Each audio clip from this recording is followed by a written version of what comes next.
¿Qué tal? ¿Cómo están? Muy buenos días. Bienvenidos a nuestra cita diaria con la actualidad local en directo. Es lunes, son las 10 de la mañana, 29 de septiembre. Arrancamos aquí una conexión que nos va a tener pendientes de varias cuestiones de interés y de actualidad. Vamos a hacer pues paradas constantes en el Salón de Plenos del Palacio Autonómico. Allí la Asamblea celebra hoy el pleno resolutivo correspondiente al mes de septiembre, sesión ordinaria resolutiva correspondiente a este mes de septiembre. Sobre la mesa estarán propuestas de los grupos políticos como blindar la conexión marítima Algeciras-Ceuta, nuevas reservas després de aparcamiento frente a farmacias, exigir la dimisión del diputado por Ceuta en el Congreso, Javier Zelaya, o incluso declarar la ruta aérea con la península como obligación de servicio público. Una sesión que ha arrancado con un minuto de silencio por las víctimas del genocidio en Gaza, a petición del grupo parlamentario MDIC.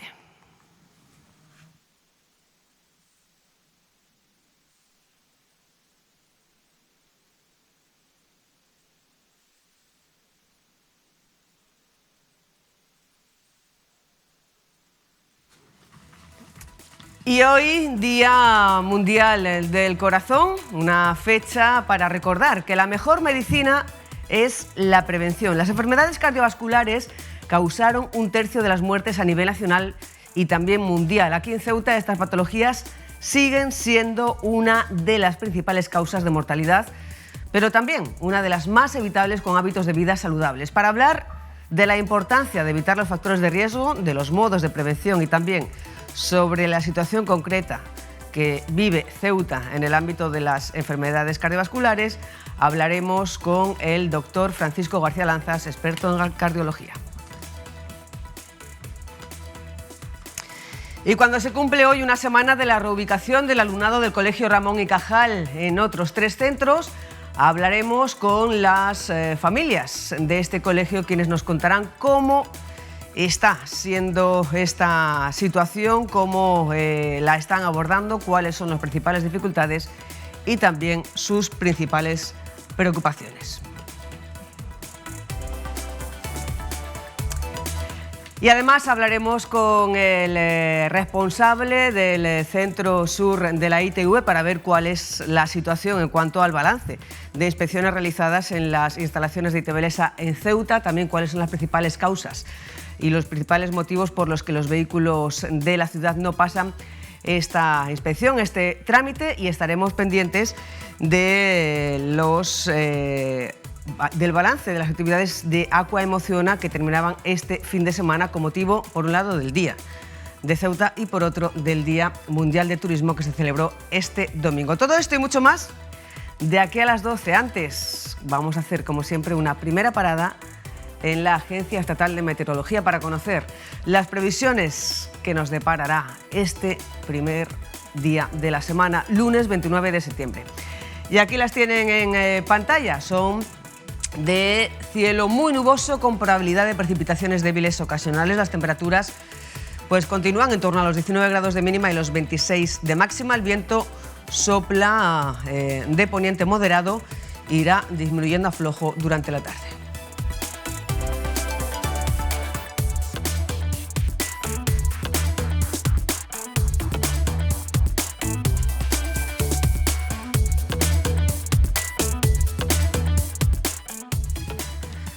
Cuatro minutos pasan de las 10 de la mañana. Antes de hacer una parada en el Salón de Plenos, nos pide paso Raúl Llamas, que se encuentra en las oficinas de servicios turísticos para conocer cómo ha ido ese programa, esa iniciativa Aqua Emociona, con distintas actividades náuticas gratuitas los fines de semana durante todo el mes de septiembre. Raúl Llamas, buenos días. ¿Qué balance hacen de esta edición de Aqua Emociona los responsables de servicios turísticos? Buenos días, Susana. Pues efectivamente nos encontramos en servicios turísticos para hacer ese balance de Aqua Emociona. Son 2 los años ya que se han puesto en marcha este tipo de actividades con motivo del Día de la Autonomía, todos los fines de semana de septiembre. Son más de 3.000 plazas y para conocer qué opina Turismo de cómo han ido estas actividades nos encontramos con Esther Luque de Servicios Turísticos. Hola, Esther, buenos días. Hola, buenos días. Bueno, ¿qué balance hacéis de estas actividades de Aqua Emociona durante todos los fines de semana de septiembre? Pues como siempre muy positivo. ha sido muy positivo, ha tenido mucha aceptación como siempre y además hemos tenido la suerte de que este año no había ningún levante, ningún fin de semana con lluvia que hubiera podido chafar parte de las actividades, así que muy contentos. Vamos a repasar cuáles son todas esas actividades, si te parece, que habéis ofertado. Cuéntame si ha habido más participación, menos, cuáles han sido las más demandadas, no sé. Pues han sido más de 3.000 plazas que se han sacado en distintas actividades, desde buceo, o sea, bautizos de buceo, inmersiones de embarcación, kayak, del sur, waterbike, avistamientos de cetáceos, paseo en embarcación recreativa, paseo por el litoral y creo que no me olvido a ninguna. Más o menos son esas. Esas serían, y la verdad, hombre, siempre tiene más aceptación las que tienen menos plazas, las que son un poquito más exclusivas. Pero la verdad que muy bien y muy contentos. ¿Más participación que el año pasado o menos? Yo creo que este año ha pillado un poquito más floja las ganas. Yo creo que ya la pilla la gente con menos ganas o ya han hecho mucho las actividades. El año que viene intentaremos darle una vuelta de tuerca, porque hay actividades ya que yo creo que ya están muy acostumbrada la gente y ya no las pillan con tantas ganas. ¿Estás pensando en alguna novedad para el año que viene, Esther? Pues no, porque la verdad que llevamos un mes de septiembre muy ajetreado. Entonces, de aquí al mes de septiembre del año que viene ya pensaremos algo.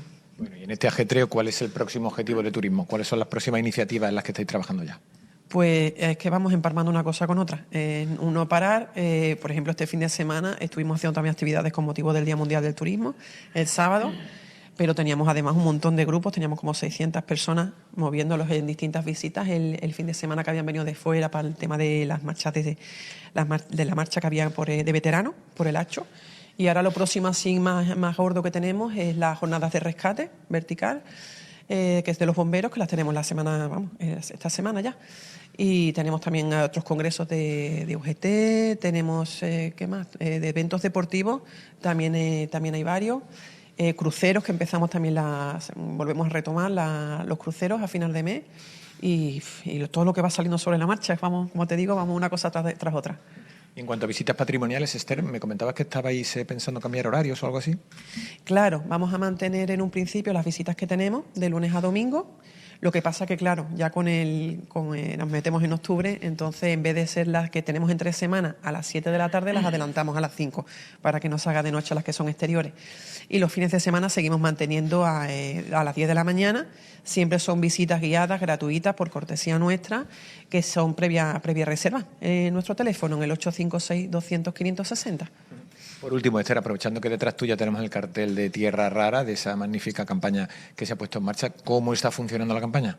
Pues la verdad que muy bien, muy, muy contento, está teniendo muchísima aceptación y bueno, ya no sé si habéis estado viendo en las redes los contenidos que han ido colgando los influencers, pues la verdad que con muchísimos likes, muchísima repercusión, se está compartiendo mucho y bueno, el ver a Ceuta los vídeos en sitios tan importantes como estaciones de AVE, en Sevilla, en Málaga, en Madrid, en aeropuertos, en autocares, la verdad que pone un poquito la carne de gallina, ¿no? Cuando estás allí y lo ves en cines, que va a salir, vamos. Muy bien, Esther, pues muchas gracias. De nada, vosotros. Bueno, Susana, pues ya he escuchado, era Esther Luque haciendo una valoración muy positiva de esa iniciativa de Aqua Emocional que se pone en marcha desde hace 2 años con motivo del Día de Ceuta y valoración también muy, muy positiva de esa campaña Tierra Rara de Ceuta Menos de lo Mismo que está teniendo una gran repercusión a nivel nacional. Susana. Desde luego que sí, Raúl, muchísimas gracias. Y ya con 2 semanas de la puesta en marcha de esta iniciativa ya se habían cumplido la mitad de los impactos que tiene de partida de servicios turísticos para la campaña global. Muchas gracias, seguimos en conexión, pídenos paso cuando tengas más cuestiones de interés y nosotros continuamos. Esta conexión que nos lleva ahora hasta el Salón de Plenos del Palacio Autonómico. Allí está celebrándose ahora mismo la sesión plenaria resolutiva correspondiente al mes de septiembre. Interviene la consejera de Economía y Hacienda, Kisi Chandiramani. Las mayores transferencias por parte del Estado, señor Guerrero. Hay otros tipos de ingresos que también hay que tener en cuenta. Por otra parte, y en cuanto a los gastos, sí que me gustaría dejar claro que se ha hecho una interpretación diferenciada de cada uno de los documentos que integran la cuenta general. Y me refiero a que se ha hecho una lectura de la memoria justificativa del coste de los servicios. En otro apartado se ha hablado de los tantos por cientos que cuesta a cada ciudadano cada uno de estos servicios, y por otra parte se ha mezclado el gasto corriente con el gasto de inversiones. Y me gustaría que todo esto quedase claro. ¿Por qué? Porque es verdad que en la cuestión de la inversión vamos con retraso. Es una cuestión a la que aluden los grupos políticos, tanto en reuniones internas que hemos tenido de preparación de las cuentas generales o de los presupuestos en los que estamos trabajando para el año 2026. Es una cuestión importante que en la parte de inversiones necesitamos dar un mayor impulso. Pero también, y lo he dicho muchas veces, la cuestión de la inversión, los procedimientos y los expedientes que tienen que ver con inversiones requieren mucho tiempo y porque necesitan mucha documentación. Por ejemplo, en la parte del Next Generation y todo lo que tiene que ver con la documentación que hay que incorporar al expediente para poder ejecutar y empezar una licitación, hablamos de 36 documentos independientes que tiene que preparar cada uno de los técnicos de las diferentes consejerías. Me refiero a urbanismo, me refiero a medio ambiente y a la parte de Hacienda e Intervención. 36 documentos y después empezamos la licitación. La licitación puede tardar un año si hablamos de recursos ante el Tribunal Central Administrativo. Y esto desespera a los grupos políticos, pero a quien más desespera, se lo puedo asegurar, es a nosotros.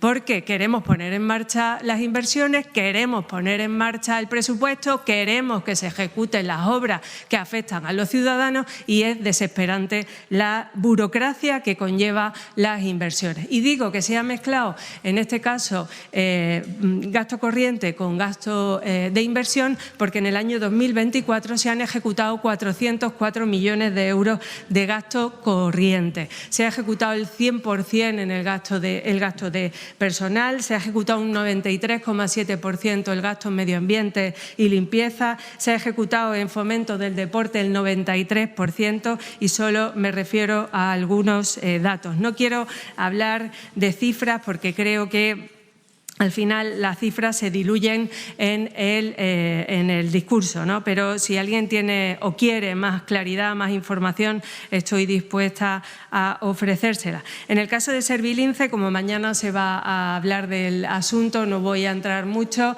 pero sí que quiero tener en cuenta que se tenga en cuenta que la sociedad se puso en marcha el año pasado, en septiembre, con lo cual tiene un gasto de transferencia de capítulo cuarto de 7 millones de euros y hay que computarle, no sé cómo se dice, en el capítulo 2, 21 millones de euros que se transfirieron de enero a septiembre. Entonces hay diferenciación. Pero también en la cuenta general está incluido todo lo que tiene que ver con el gasto de inversión, que Servilince o el Servicio de... Pues la consejera Chandira Mani defendiendo ese punto relativo a la aprobación de la cuenta general de la ciudad correspondiente al curso 2024. Seguiremos pendientes de la sesión plenaria para ir contándoles diferentes puntos que están sobre la mesa en la jornada de hoy, también de otras cuestiones de interés como la salud. Hoy, 29 de septiembre, es el Día Mundial del Corazón, una fecha para recordar que la mejor medicina es la prevención. Las enfermedades cardiovasculares causaron 1/3 de las muertes a nivel nacional y también mundial. En Ceuta, estas patologías siguen siendo una de las principales causas de mortalidad, pero también una de las más evitables con hábitos de vida saludables. Así que para hablar de la importancia de evitar los factores de riesgo, los modos de prevención y también sobre la situación concreta de Ceuta con respecto a las enfermedades cardiovasculares, estamos con el doctor Francisco García Lanzas, experto en cardiología. Muy buenos días. ¿Qué tal, Susana? Buenos días. Muy bien. Encantada de estar aquí Igualmente contigo para hablar del corazón. Vienes muy vestido... Colorido con corazones de todos los colores. Muy corporativo, sí, cardiológicamente hablando, lleno de corazones. Sí, sí. Esos corazones son saludables, imagino. Bueno, hay alguno que de vez en cuando se porta mal, pero bueno, intento meterlo y reconducirlo por el buen camino, como a mis pacientes. Bueno, ahora queremos saber cuál es el camino que llevan los pacientes que van a la consulta de cardiología aquí en Ceuta. Estamos, bueno, pues, diciendo la importancia de concienciarnos. Un día como hoy, las enfermedades cardiovasculares continúan siendo la principal causa de muerte en el mundo, responsables de 1 de cada 3 muertes, según el último informe del Estudio de Carga Mundial de Enfermedad. ¿Cómo afecta esta problemática en Ceuta, doctor? Bueno, a nivel asistencial afecta como en cualquier otra comunidad, a nivel organizativo igual, solo que sí lo que nos dice el Instituto de Estadística Nacional nos dice que los valores, la prevalencia y la mortalidad y la esperanza de vida derivada de las enfermedades cardiovasculares,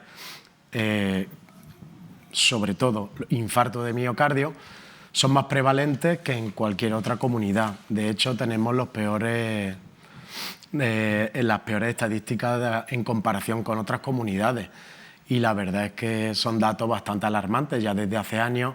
Por ejemplo, en comparación con País Vasco, con la Comunidad de Madrid o con muchas otras comunidades, Navarra también, la esperanza de vida en Ceuta son de hasta 5 años menos. Y eso, pues claramente hay muchos factores que intervienen, no solo uno, pero yo creo que el máximo responsable de eso es la prevención y tiene que ver con el estilo de vida y con la alimentación. O sea, Ceuta tiene una de las tasas de mortalidad o de la esperanza de vida más baja del país debido a los malos hábitos. Sí, claramente. De hecho, también se sabe que el índice de obesidad con Andalucía y las Islas Canarias y Melilla es el índice más alto que hay de obesidad.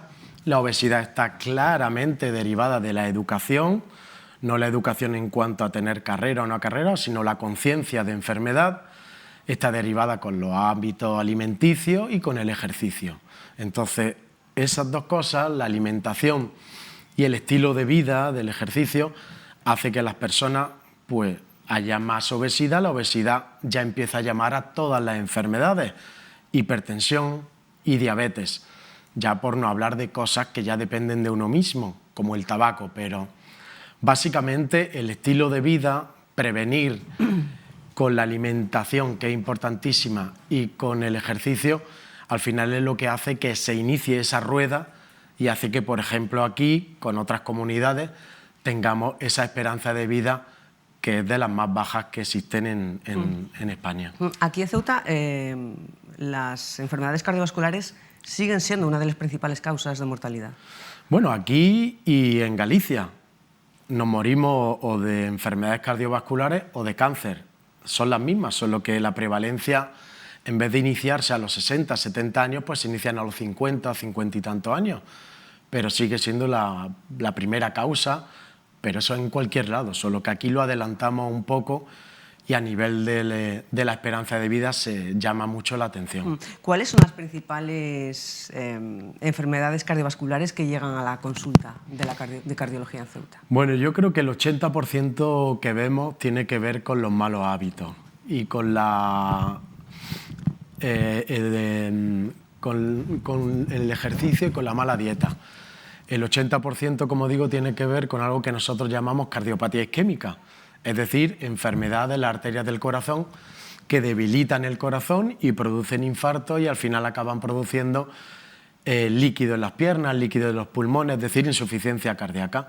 Entonces el 80%, luego un 20% que son derivados de la genética o que son arritmias que no tienen nada que ver con el estilo de vida, pero el 80%, y de ese 80% prevenibles es el 75%, tiene que ver con la cardiopatía isquémica y con las enfermedades de las arterias del corazón. ¿Y cuáles son los principales factores de riesgo para este tipo de enfermedades? Pues cosas que dependen muy de nosotros, por ejemplo, el tabaco, la diabetes, la obesidad, el colesterol alto, el sedentarismo, todas esas. Y son cosas que está claro que nadie va a llegar a los 150 años. Y ese que llegue a los 150 años también, a no ser que le atropelle un coche, también morirá del corazón. Así que esos son los factores de riesgo y todos los que estoy hablando, menos la genética, que hay un porcentaje pequeño, pero que lo existe. Y vemos a a pacientes con 35 y 40 años que tienen este tipo de enfermedades de corazón, pero eso no son ni el 5% de enfermedades, el 95% dependen del estilo de vida de cada persona. ¿Estamos viendo casos de enfermedades cardiovasculares en edades cada vez más tempranas? Sí, pero yo no creo que sea por algo especial. Yo creo que simplemente ahora estamos diagnosticando más. La gente va más al médico y también es verdad que el estilo de vida con respecto a hace 30 y 40 años ha empeorado muchísimo. Cada vez la gente en la zona urbana hay más sedentarismo, hay más obesidad y hay más factores de riesgo que antes, sobre todo la alimentación. Antes, en los años 70-80, a lo mejor no había mucha diversidad, pero lo que se comía era más sano y más natural.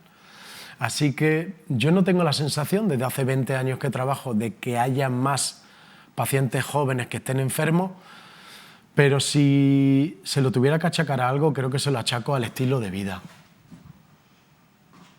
Malos hábitos. Sí. Principalmente. Principalmente el sedentarismo, el tabaco, la alimentación. Luego ya la diabetes está influenciado al final por la obesidad. La diabetes, muchas personas a partir de los 60, 70 años, con la obesidad empieza la diabetes. Pero yo diría alimentación y sedentarismo. Esas dos cosas son primordiales y son las que podemos hacer. Tabaco también, y está en nuestro... Hipertensión es importante, pero eso con ejercicio, con dieta y perdiendo un poco de peso, muchos de ellos dejan de tomar incluso la medicación. ¿Cuántas veces por semana se debería practicar ejercicio? ¿Qué tipo de alimentación sería saludable para prevenir enfermedades cardiovasculares? Bueno, pues alimentación, yo creo que comida de cuchara. Divulgación de medicina preventiva. La que siempre nos han dicho, comida de cuchara, mucha legumbre, mucha verdura y luego pues yo digo siempre que la vida es lo que pasa de lunes a viernes, a nivel anímico, a nivel personal, pero a nivel de salud y con los pacientes siempre se lo digo, que si se quieren un fin de semana dar un homenaje, un día, 2 días al mes, que no hay ningún problema, pero que la vida es lo que pasa de lunes a viernes, es decir, la rutina, lo que se repite.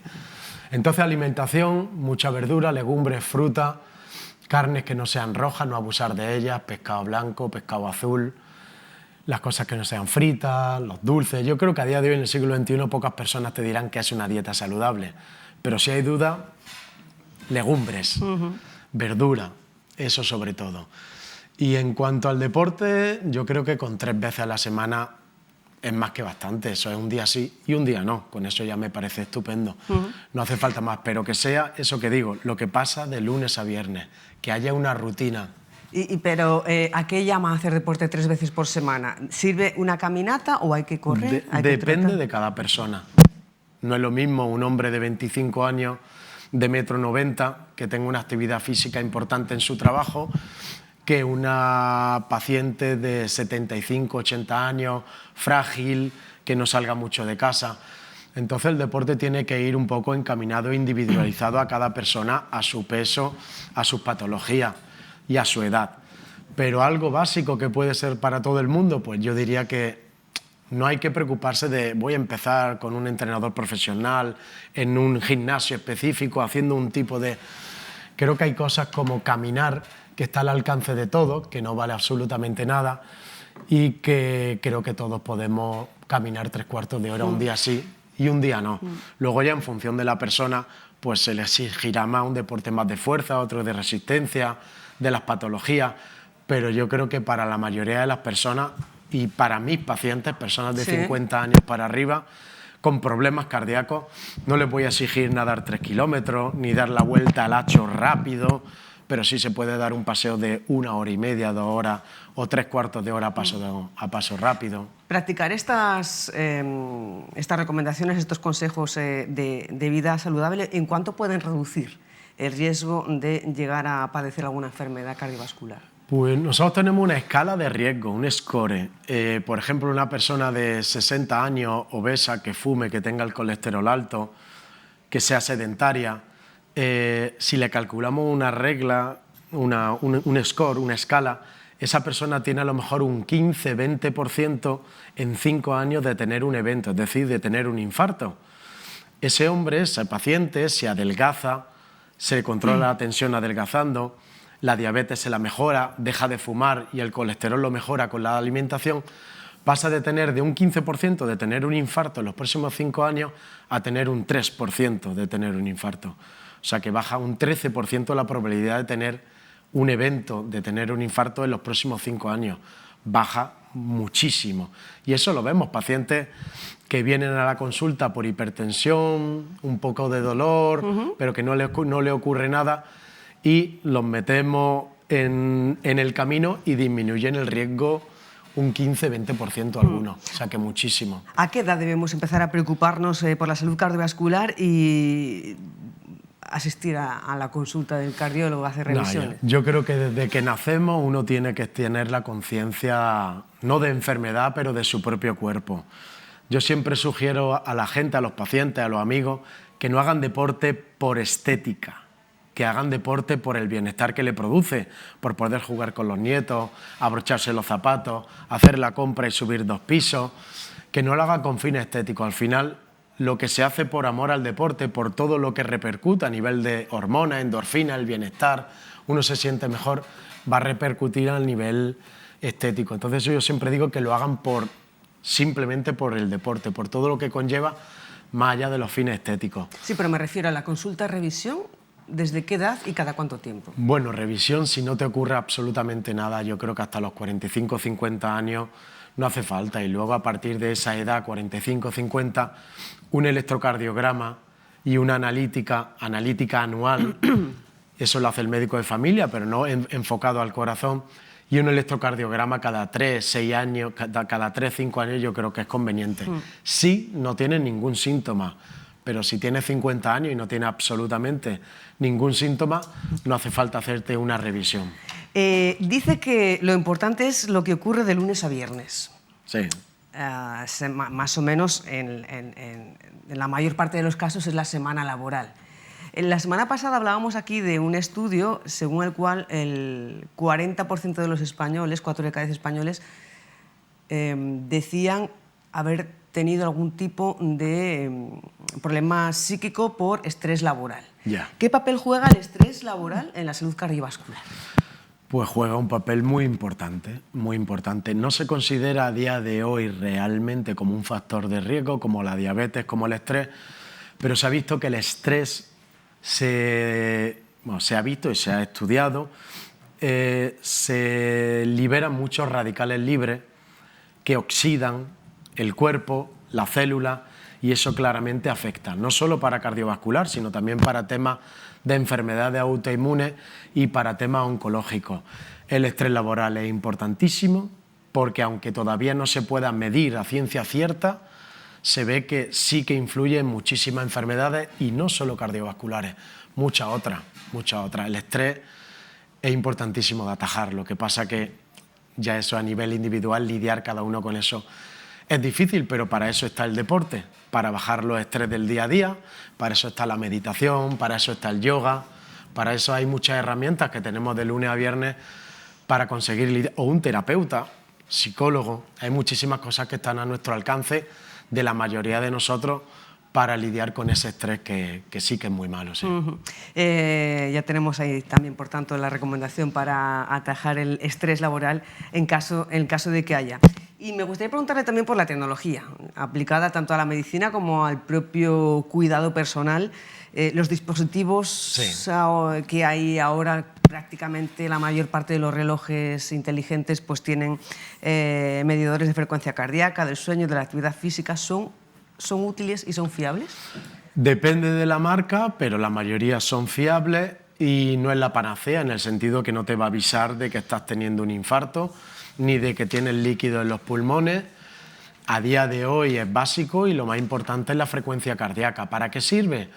Sirve para un determinado número de pacientes que tienen problemas de arritmias, es decir, tienen su corazón normal, como nosotros ahora, 70, 80, pero de repente le va a 150 o a 170 en reposo. Entonces sí que le avisa el reloj de que están teniendo arritmias, o durante el sueño, al día siguiente, al levantarse, ven que han tenido episodios de arritmias. Esas arritmias son muy importantes controlarlas porque son factores de riesgo de producir ictus, que es la fibrilación auricular.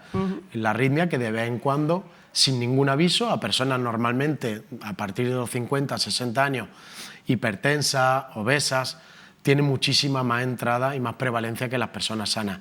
Y para esas personas sí es muy importante. Para una persona sana, yo creo que es importante simplemente para tener más conciencia de su cuerpo, ver cómo se taquicardiza, si se pone muy rápido con el esfuerzo, si baja o no. Pero sobre todo para personas que han tenido problemas de arritmias es muy importante y nosotros se lo aconsejamos a muchos pacientes para que estén pendientes o que el reloj le avise. Sí. Y a nivel de detección y también de tratamiento para los especialistas, para los doctores, ¿cómo está avanzando la tecnología en esta materia, en la atención, prevención, detección de enfermedades cardiovasculares? Es abrumadora. Sí, la tecnología ya va por delante nuestra. Nosotros ya tenemos que seguirla a ella. Es abrumadora en cuanto a prevención, pero sobre todo el boom lo pegará la prevención de aquí a nada, a menos de 5 años. Pero a día de hoy, en nuestro hospital, por ejemplo, en cualquier sitio de Europa o en un sitio más desarrollado tecnológicamente a nivel diagnóstico y terapéutico. Diagnóstico es...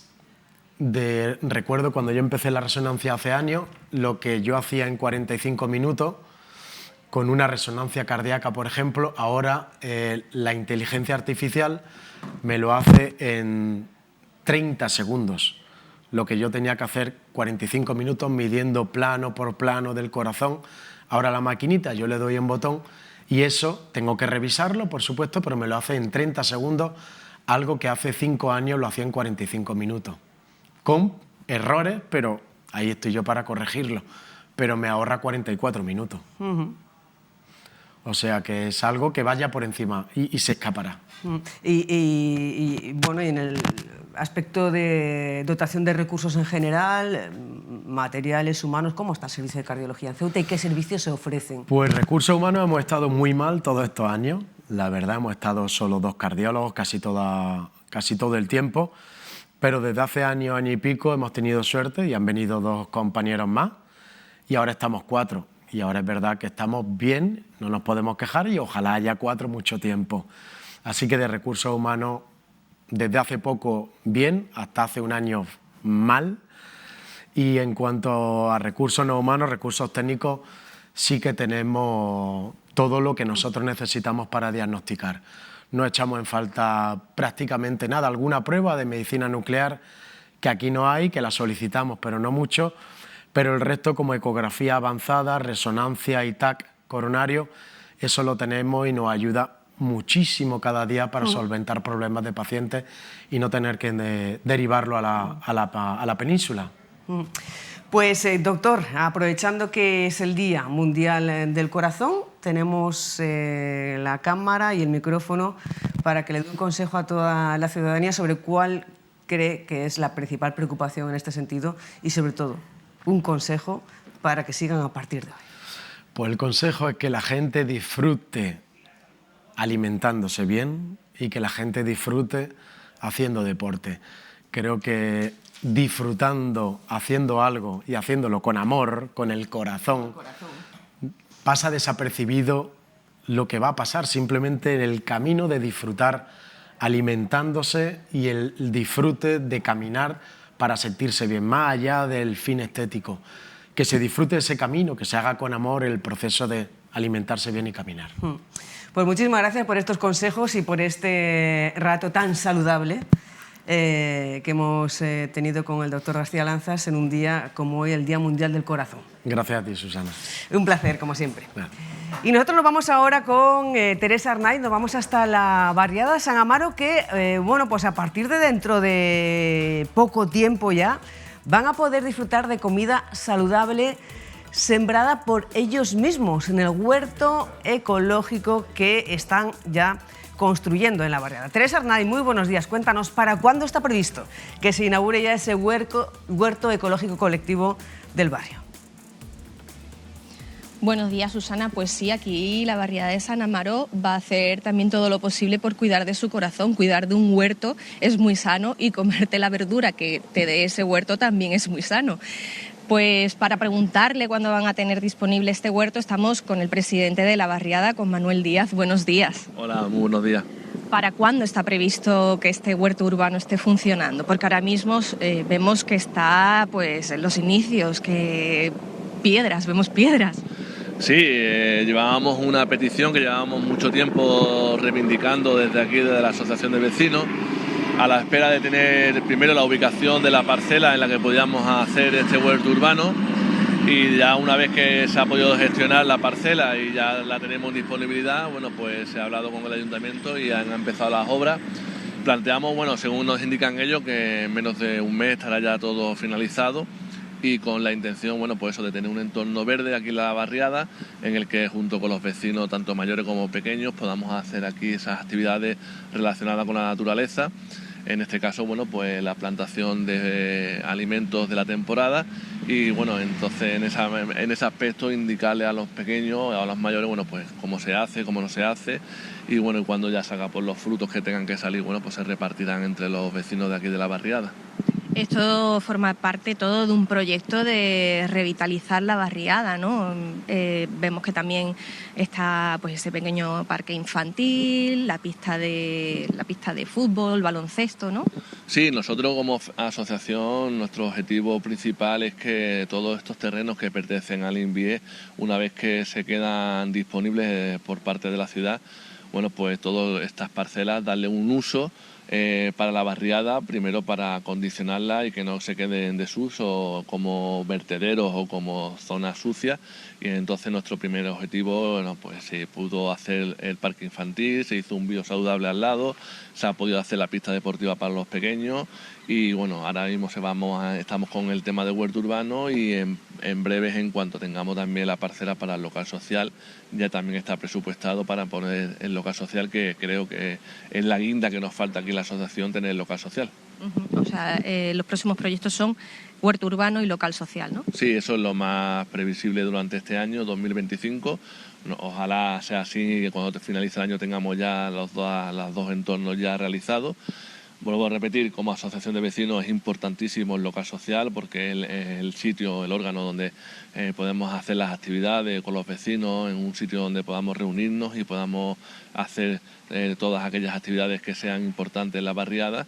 Y bueno, en este caso lo del huerto, bueno, pues era una iniciativa que también teníamos pensada, y creemos que bueno, va a dar primero visibilidad aquí en la barriada, va a hacer una zona bonita en que podamos ver la naturaleza, veamos las plantas, veamos todo lo que tenga que ver con la naturaleza, y creemos que para los vecinos, bueno, pues también va a ser un sitio en el que podamos hacer esas actividades también para fomentar lo que hemos dicho, lo del tema de, bueno, pues de la siembra, de la recogida para los menores y para los mayores. Bueno, y aparte, Manuel, tú eres secretario de la Federación Provincial de Asociaciones de Vecinos. ¿Qué reivindicaciones tenéis ahora mismo? ¿Cuáles son las más urgentes?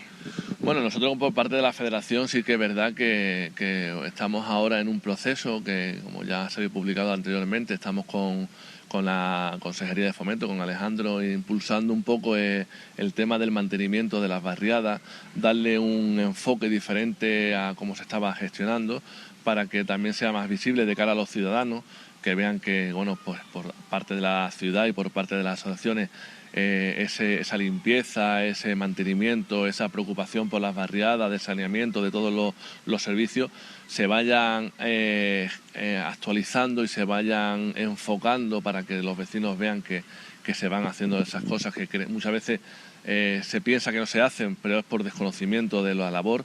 Y entonces, bueno, estamos ahí luchando con ese tema. Y bueno, también tenemos el tema de las brigadas verdes, que también es algo que nos preocupa, algo que estamos a la fecha que estamos intentando, bueno, pues ver esa solución para estos trabajadores, que es muy importante, y es una cosa también que por parte de la Federación estamos haciendo mucho hincapié, porque queremos ya por fin llegar a poder dar esa salida a esos trabajadores, esa municipalización por parte de la ciudad. y entonces estamos intentando, bueno, pues lo último que hemos pedido es una reunión con el presidente para que ya se queden cerrados todos estos asuntos y bueno, y la federación en sí pues podamos seguir trabajando como estamos trabajando. Pues muchas gracias, Manuel. Cuando el huerto urbano esté listo, pues intentaremos ser los primeros en venir a visitarlo. Sin problema, cuando ya estemos tal, lo inauguraremos. Está claro que haremos una inauguración y esperemos que la prensa también esté aquí para la inauguración del huerto urbano de San Amaro. ¿Tenéis pensado qué vais a plantar? Yo es que soy para otras cosas sí, pero para el tema de siembra y tal, esa no tengo tampoco mucha idea. Sí que hay personas que se dedican más a este tema, entonces ellos son los que nos aconsejarán. Supongo que serán cosas de temporada. A cada temporada pues se irá haciendo la siembra que corresponda y entonces esas personas, los vocales de la asociación, que son los que llevan el tema pues serán los que nos indicarán qué hacer durante la temporada que corresponda. Muchas gracias, Manuel. Bueno, Susana, pues ahora mismo lo que vemos está que está comenzándose la obra para tener muy pronto ese huerto urbano y que toda la barriada de San Amaro pueda disfrutar de recoger lo que siembra y llevárselo a la boca. Pues muchísimas gracias, Tere. Esperemos que pronto sea una realidad esta iniciativa y, como decía Manuel, ahí estaremos para mostrarlo y para contarlo. Seguimos en conexión, pídenos paso cuando tengas más cuestiones de interés. La conexión ahora nos lleva de nuevo al Salón de Plenos, Palacio Autonómico de la Asamblea, y continúa celebrándose la sesión ordinaria resolutiva correspondiente al mes de septiembre. En estos momentos interviene el consejero de Juventud, Deporte y del consejero de Comercio, Turismo y Deporte, Nicola Chequi, que está respondiendo a la propuesta planteada por el Grupo Parlamentario Vox relativa al estudio de la implementación de una aplicación móvil específica para el Instituto Ceutí de Deportes. La información de los ciudadanos. Todo ello está siendo planificado en el marco de los proyectos de modernización tecnológica impulsados por la ciudad autónoma. El calendario de implantación prevé que en los próximos meses se pongan en funcionamiento las primeras funcionalidades de la nueva herramienta digital. En consecuencia, podemos afirmar que no es necesario instar al Gobierno a iniciar estudio o trabajo sobre una aplicación móvil del ICD, porque dicho estudio ya está realizando. La propuesta de Vox, aunque bien intencionada, resulta redundante respecto a las actuaciones ya emprendidas. El compromiso del Gobierno y del ICD es claro: dotar a los CEUTI de un sistema moderno, accesible, eficiente y transparente, que facilite su relación con la administración deportiva, mejore la gestión de los recursos públicos y potencie la práctica de la actividad física y deportiva en nuestra ciudad. Muchas gracias. Muchas gracias, señor Chequi. Señor Redondo, tiene usted la palabra. Gracias, vicepresidente. Bueno, señor Chequi, llega tarde, por supuesto que llega tarde. Usted está diciendo que eso está hecho, pero los usuarios no disponen de él. Pues ahí la respuesta del consejero de Deporte a la propuesta planteada por Vox. Seguiremos pendientes de este asunto y también de otros asuntos de interés. Nosotros ahora abrimos tertulia y vamos a hablar de la jubilación flexible y de la reforma que prepara el Gobierno de esta modalidad de jubilación que permite que personas ya jubiladas puedan reincorporarse al mundo laboral parcialmente y compatibilizar salario y pensión. El plan, que está en negociación ahora mismo con sindicatos y empresarios, plantea suavizar los requisitos actuales y reducir el mínimo exigido de jornada parcial, mejorar los incentivos que recibe el jubilado al volver a trabajar y permitir que quienes sean autónomos puedan acogerse al esquema. Vamos a abordar este asunto con nuestros protagonistas de hoy. José Antonio Alarcón, muy buenos días. Buenos días. Concha Bernet, muy buenos días. Felicidades. Muchísimas gracias. ¿Cómo se llama? Pues Alejandra. Alejandra, bienvenida al mundo, Alejandra. Es una monería. Muy buena. Y qué alegría los nietos, ¿no? Qué alegría, ¿verdad, Enrique, José Antonio? Sí. Ya, aquí somos todos abuelos, creo. Sí, sí, por eso lo digo. Y la sonrisa que se os pone en la cara cuando hablamos de los nietos. Enrique Ávila, buenos días. Buenos días. Bueno, ¿qué os parece por un lado, qué os parece la jubilación flexible y por otro esta reforma que está planteando el Gobierno para incentivar la vuelta al trabajo de personas ya jubiladas con unos incentivos económicos y seguir tratando de buscar soluciones a la garantía del sistema de pensiones. Hace tiempo que andamos evidentemente hay un problema demográfico que impulsa a ampliar el tiempo de trabajo, eso es así. De momento, toda medida voluntaria a mí me parece bien, es decir, es decisión de cada uno de los trabajadores continuar o no continuar, en función de su estado de salud, de su... En fin.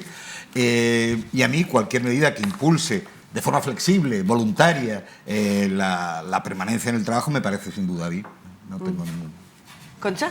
Bueno, yo en la línea que dice José Antonio, sí, también me parece, siempre que sea voluntario. Ya el ir subiendo la edad de la jubilación progresivamente ya sería otra cuestión, pero si alguien se quiere jubilar y después intentar compatibilizar por disminuir la carga horaria de la jornada y tal, pues no me parece mal. Insisto, yo como José Antonio, siempre que esto sea voluntario. Lo que pasa es que, claro, va todo en la misma línea. Se necesita más dinero, que haya más personas trabajando y, de alguna manera, bueno, también pienso que la posibilidad de estar trabajando hasta los 70 años es otra opción a la que se acoge mucha gente. Yo tengo compañeros y tengo amigos que deciden seguir trabajando. Evidentemente, depende del trabajo realizado. Claro, no es lo mismo un trabajo especialmente duro físicamente hablando o estresante de alguna forma intelectualmente hablando que un trabajo más o menos relajado.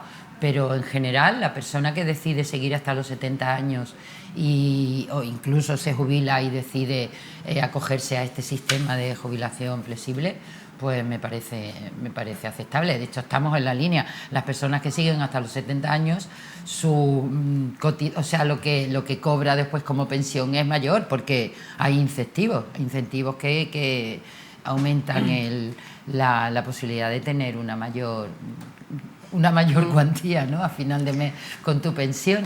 Lo cual, bueno, va todo en la misma línea, conseguir dinero. Enrique, ¿tú qué ves más viable para garantizar la viabilidad del sistema de pensiones? ¿Retrasar la jubilación a los 70 años como ha aprobado recientemente Dinamarca? ¿Optar por esta jubilación flexible u otro? Bueno, pues este es un tema que tiene muchas aristas y muchas formas de ser enfocado. En primer lugar, pues habría que decir que es bueno que sea flexible de forma que sea el propio interesado el que tome las decisiones. Pero cuando se trata del mercado de trabajo, siempre se habla de aspectos económicos, pero no se debe olvidar nunca los aspectos demográficos. Las cohortes que le toca jubilarse ahora son cohortes muy grandes, son de la época del baby boom. Claro, a partir de ahí los nacimientos fueron reduciéndose. Si se calculaba siempre que para pagar una pensión debe haber 2 trabajadores cotizando al mismo nivel que el pensionista, y si tenemos en cuenta que los trabajos que hay ahora mismo en el mercado laboral tienen menos salarios medios comparativos con los que había hace 15 o 20 años, es decir, el trabajador actual, aunque el salario medio ha subido en valor absoluto, pero en porcentajes relativos ha bajado. Quiere decir que las cotizaciones comparativas son más bajas que hace años. Luego, la tabla de 2 por 1 no se está cumpliendo ahora. Pero luego es que hay otra cosa. Antes era normal ingresar en el mercado de trabajo pues con 20, 21 años. Hoy día la edad de ingresar en el mercado de trabajo se ha retrasado muchísimo. Se ingresa con casi 30 años. Luego el tiempo de cotización, si mantenemos las mismas edades de jubilación, es menor, una década menos. Claro, luego hay otro componente. Si tú no incentivas que la gente no se jubile, retrasas aún más la incorporación del mercado de trabajo, porque el mercado de trabajo no tiene la flexibilidad de incorporar tantos trabajadores como los que no se jubilan, o sea, como los que se deberían jubilar.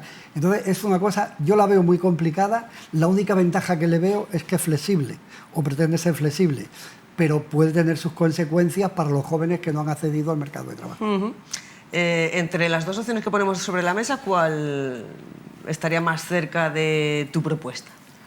Bueno, pues hay que tener en cuenta que físicamente las condiciones han cambiado mucho. La prueba está que hoy día hay gente que hace deporte con 70 años. Entonces, eso también hay que adaptarlo a la hora de jubilarse, pero también depende en qué trabajo estés. Entonces, yo subir la edad de jubilación lo veo algo necesario. O sea, ahí sí que creo que no se debe ser flexible. La edad de jubilación veo necesario que se vaya subiendo paulatinamente. Pero luego también veo que debe darse la oportunidad de que alguien se pueda jubilar voluntariamente asumiendo los costes que tendría a la hora de percibirla. Por ejemplo, esa subida que ha aprobado Dinamarca de los 70 años en el año 40, una subida progresiva, hasta llegar a los 70 años en el año 40, ¿la ves bien? Sí. Para el sistema. ¿Tú, Concha?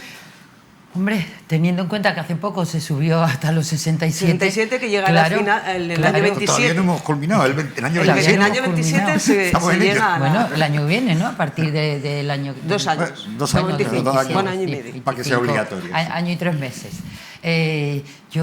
Así es que al principio me resulta un poco chocante. Es verdad que ahora la salud y la capacidad que tenemos, tanto intelectual como física, a los 65, a los 70, no era igual que antes.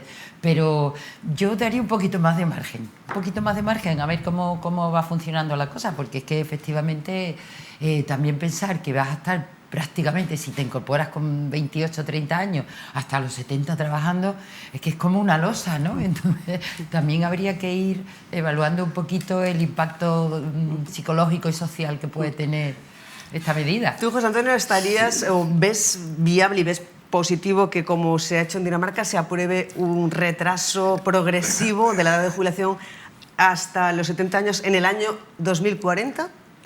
Va a depender mucho de la demografía yo creo que lo que hay que estar permanentemente encima del mercado laboral, viendo cuáles son los ajustes que sean necesarios. Evidentemente, el sistema de pensiones actual va a tener que tener ajustes, la edad de jubilación, etcétera.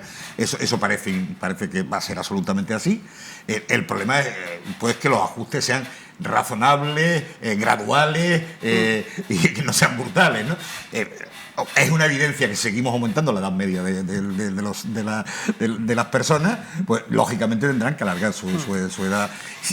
Eso sí, dependiendo, yo creo que lo ha dicho muy bien Enrique, los sectores, no es lo mismo un minero que un señor que trabaja en una oficina, evidentemente. Es decir, eso hay que tenerlo en cuenta, pero que habrá que hacer permanentes ajustes con flexibilidad, con progresividad, con racionalidad. Pero eso parece que va a ser necesario, sí, la demografía actual. Además, digo ajustes porque ahora mismo estamos en el baby boom, pero luego viene lo contrario. Es decir, viene la falta de nacimiento, el crecimiento cero por debajo del cero, y eso hay que ajustarlo de forma permanente. Y, por supuesto, un mercado laboral ordenado que permita una inmigración, que permita la reposición de mano de obra, que si no vamos a ver cómo vamos a poder mantener el sistema de pensiones, ¿no? Bueno, esa misma pregunta la hizo la Fundación Funcas en una encuesta nacional que revela un rechazo abrumador al retrasar la edad de jubilación a los 70 años. 9 de cada 10 españoles dicen no a retrasar la jubilación de 67 a 70 años, como se ha aprobado recientemente, como decimos, en Dinamarca. ¿Y ustedes qué creen? ¿Estarían de acuerdo en retrasar la edad de jubilación de forma progresiva a los 70 años para garantizar la viabilidad del sistema de pensiones? Pues lo hemos preguntado en la calle y ustedes también pueden responder en el WhatsApp que tenemos en pantalla. ¿Estaría usted a favor de ampliar la edad de jubilación de 67 a 70 años para garantizar las pensiones? No, de eso no hay. Ni mi hijita. Me quedan 10 años para jubilarme, estoy deseando, me va a poner más todavía. De eso no hay. Pues muchas gracias. Lo que tienen que quitar años, no lo poner. No. No estoy a favor. No. Yo creo que ya bastante trabajamos en la vida y los autónomos cuando nos jubilamos. Ya bastantes años trabajamos, cotizamos y los jóvenes tienen que arrimar un poquito el hombro. Bueno, esto es un debate muy extenso, pero es verdad que la población cada vez tiende a ser más mayor y eso implica que efectivamente haga falta más dinero por las pensiones, pero también los que han trabajado toda su vida pues merecen descansar también cuando, pues eso, con los 65 años, así que es un debate, como digo, más extenso. Creo que no. No, yo creo que habría que adelantar la jubilación. Entre otras cosas porque dependiendo de la profesión que tengas, hay mucha gente joven que tiene que incorporarse. Entiendo y creo, no sé si estoy equivocado, que cuanto más tarde en jubilarte, más dificultad tendrá la gente joven de incorporarse al mercado laboral. Depende también de las circunstancias. Entonces, bueno, yo soy personal sanitario y algunos sí se jubilan a los 70 y otros a los 65 por ley. Entonces, claro, eso es en función del número de personas, creo. No, a 65 y ya está. Mucho trabajo, ¿no? No podemos trabajar tanto. Así que eso es mi opinión. No, 65 como hasta ahora. 67 ya estamos en ese retraso progresivo que culminará en el año 2027 con la jubilación establecida en 67 años y lo que estábamos preguntando ahora es si estarían de acuerdo en hacer un retraso progresivo próximamente, en los próximos años, hasta los 70, que parece que el Gobierno de momento lo descarta y trabaja en esa reforma de la jubilación flexible. ¿Qué os parecen las respuestas? Bueno, pues primero que Funcas tiene razón. Hay gente que todavía no sabe ni cuál es la edad de jubilación. La edad de jubilación en España ahora son los 66,5, creo, pero vamos, muy pronto van a ser los 67. Sí, en ese estudio de Funcas también. también. A los 65 he visto 5 o 6 respuestas. A los 65 ya, personas que todavía no tienen esa edad se van a tener que jubilar como mínimo a los 67.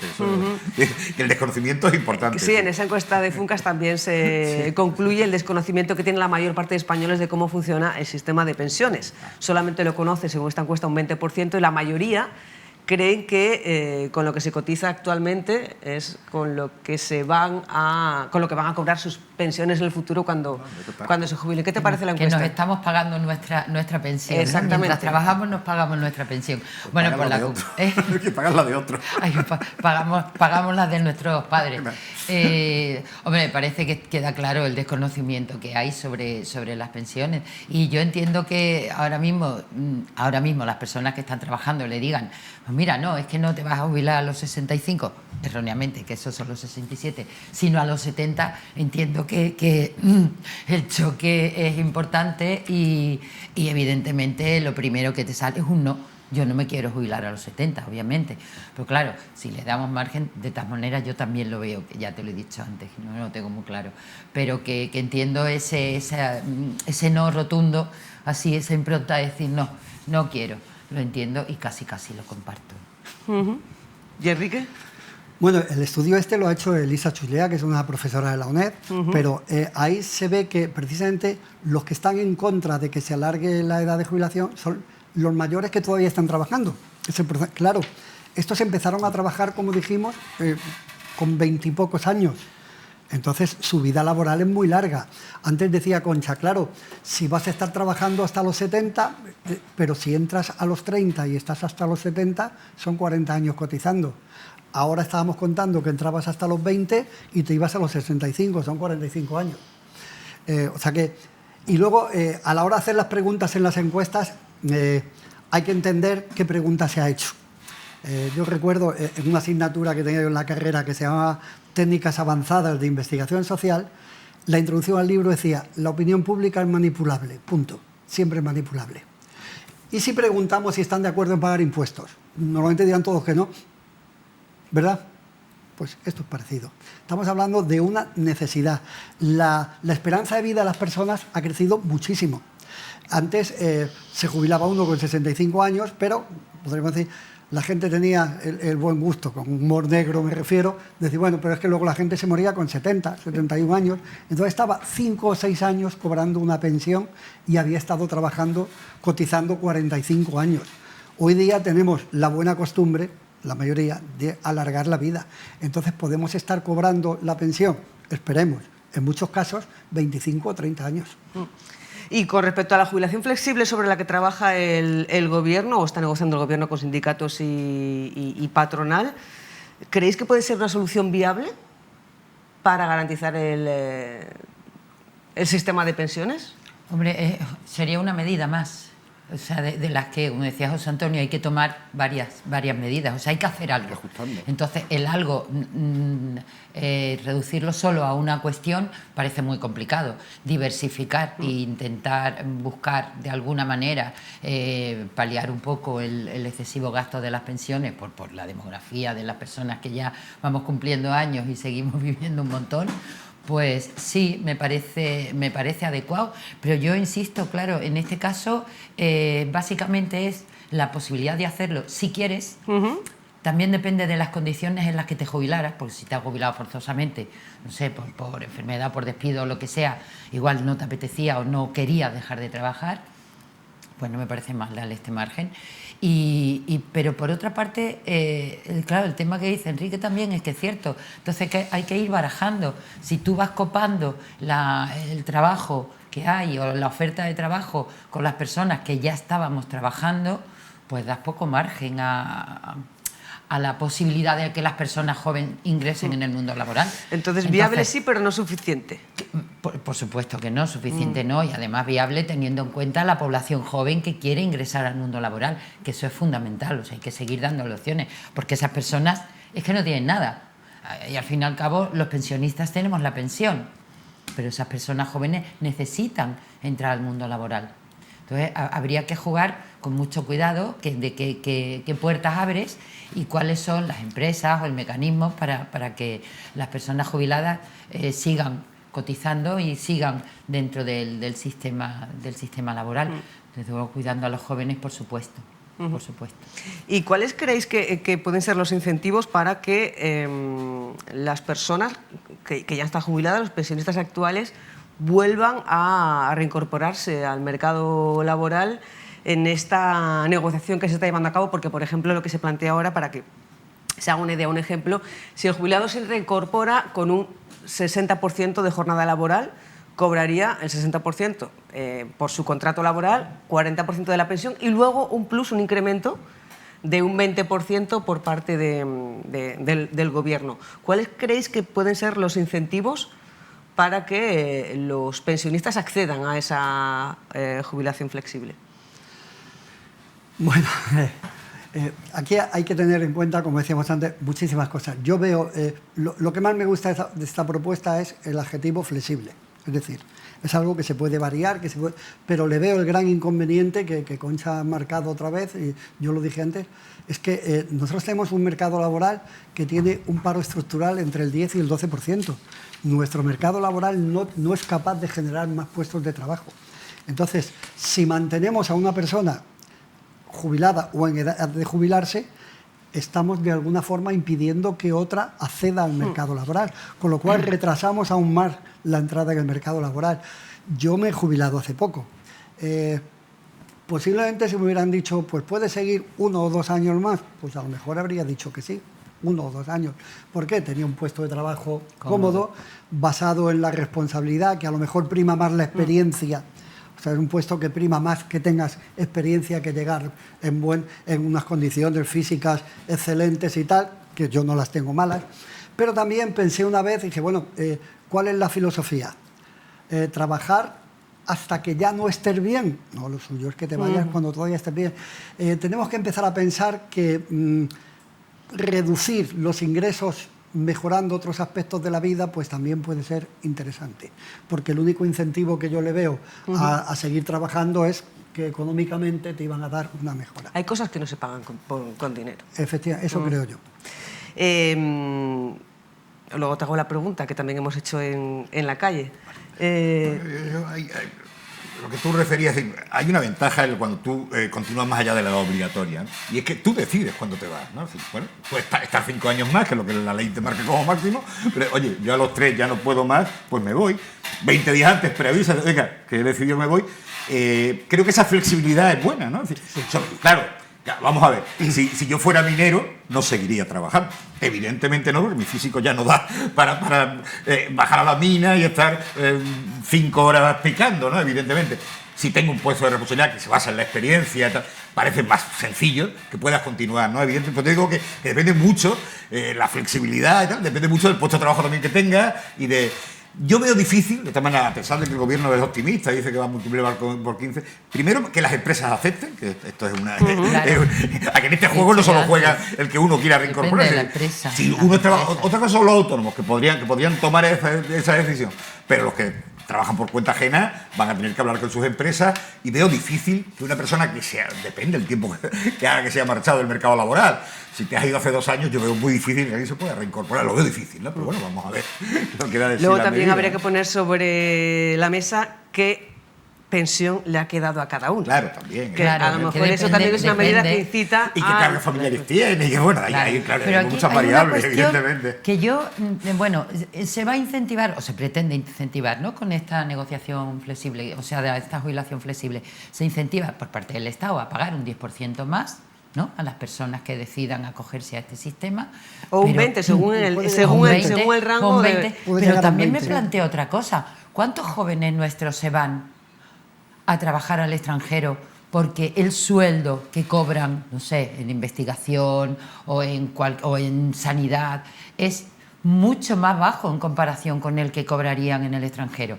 Pues, de alguna manera estamos permitiendo, por un lado vamos a incentivar personas que ya han trabajado y tal. Si te quedas te damos más dinero, 10%, un 20%. Pero ¿y los jóvenes que empiezan a trabajar se tienen que ir porque es que cobran una miseria? Eso sería un gasto también del Estado. Yo prefiero, entiendo, mejor incentivar, subir el sueldo de estos jóvenes para que no se vayan, que al fin y al cabo es un puesto de trabajo nuevo, al fin y al cabo es cotización nueva, y entonces, no sé, que es que hay que jugar con esas situaciones, ¿no? Atención, pregunta. ¿Volverías a trabajar pues con estos incentivos económicos a cambio de una ampliación de ingresos ahora mismo después de jubilar? Personalmente. Yo, por supuesto que no. Pero no por 2 motivos. Primero, porque ya llevo tiempo jubilada, ya me he acostumbrado y es, hombre, después de haber trabajado 40 años, que es lo que yo he estado trabajando, pues quieras que no, te acostumbras y organizas tu vida de otra manera. Y segundo, es que gracias a Dios mi pensión me da suficiente para vivir y no, teóricamente no necesito ni utilizar mi tiempo ni necesito más dinero, gracias a Dios. Creo que hay que vivir. Enrique ya ha respondido antes a la misma pregunta, hay cosas que no se pagan con dinero, y cuando llegue el momento tú... Bueno, yo ya debía haber llegado el momento. Yo me podía haber jubilado a los 65 porque había cotizado más de 40 años cuando cumplí Sí, pero una vez que llegue ese momento... No me pillaba ya la ley de los 67. ¿Se seduciría la jubilación? Volver, creo que no. Si me voy al mercado, creo que difícilmente volvería, ¿no? Otra cosa es que no me he ido, ¿no? Efectivamente, llevo casi año y medio ya alargado sobre mi edad obligatoria de jubilación.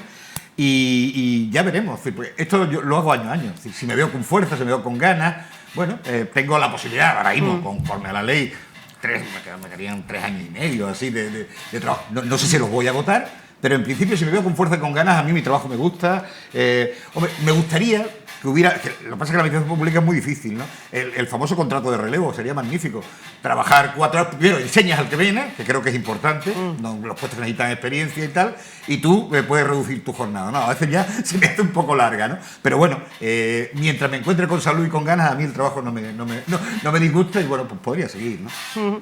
¿Y ustedes estarían dispuestos a reincorporarse al mercado laboral sin perder la pensión con unos incentivos económicos?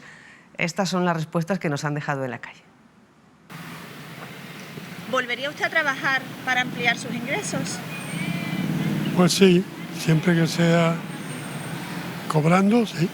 Pues ya con la edad que me gustaría, pero ya la edad que tengo no, pero sí que me gustaría volver. De hecho, a veces veo porque yo hacemos zapatos, veo la herramienta y me da ganas de volver a trabajar, pero ya con 77 años ya lo veo muy difícil. Pero sí que me gustaría, aparte que tendrías unos ingresos, porque con lo que tenemos no nos llega para mucho más.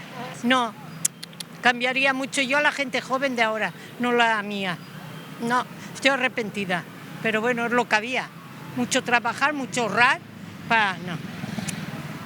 Pues depende, si me encuentro en condiciones sí, pero ahora ya, en 70 y pico de años ya no es para trabajar. No, yo ya jubilada. Hombre, ahora hay que bregar con los nietos y todo. ¿Para ampliar mis ingresos? No.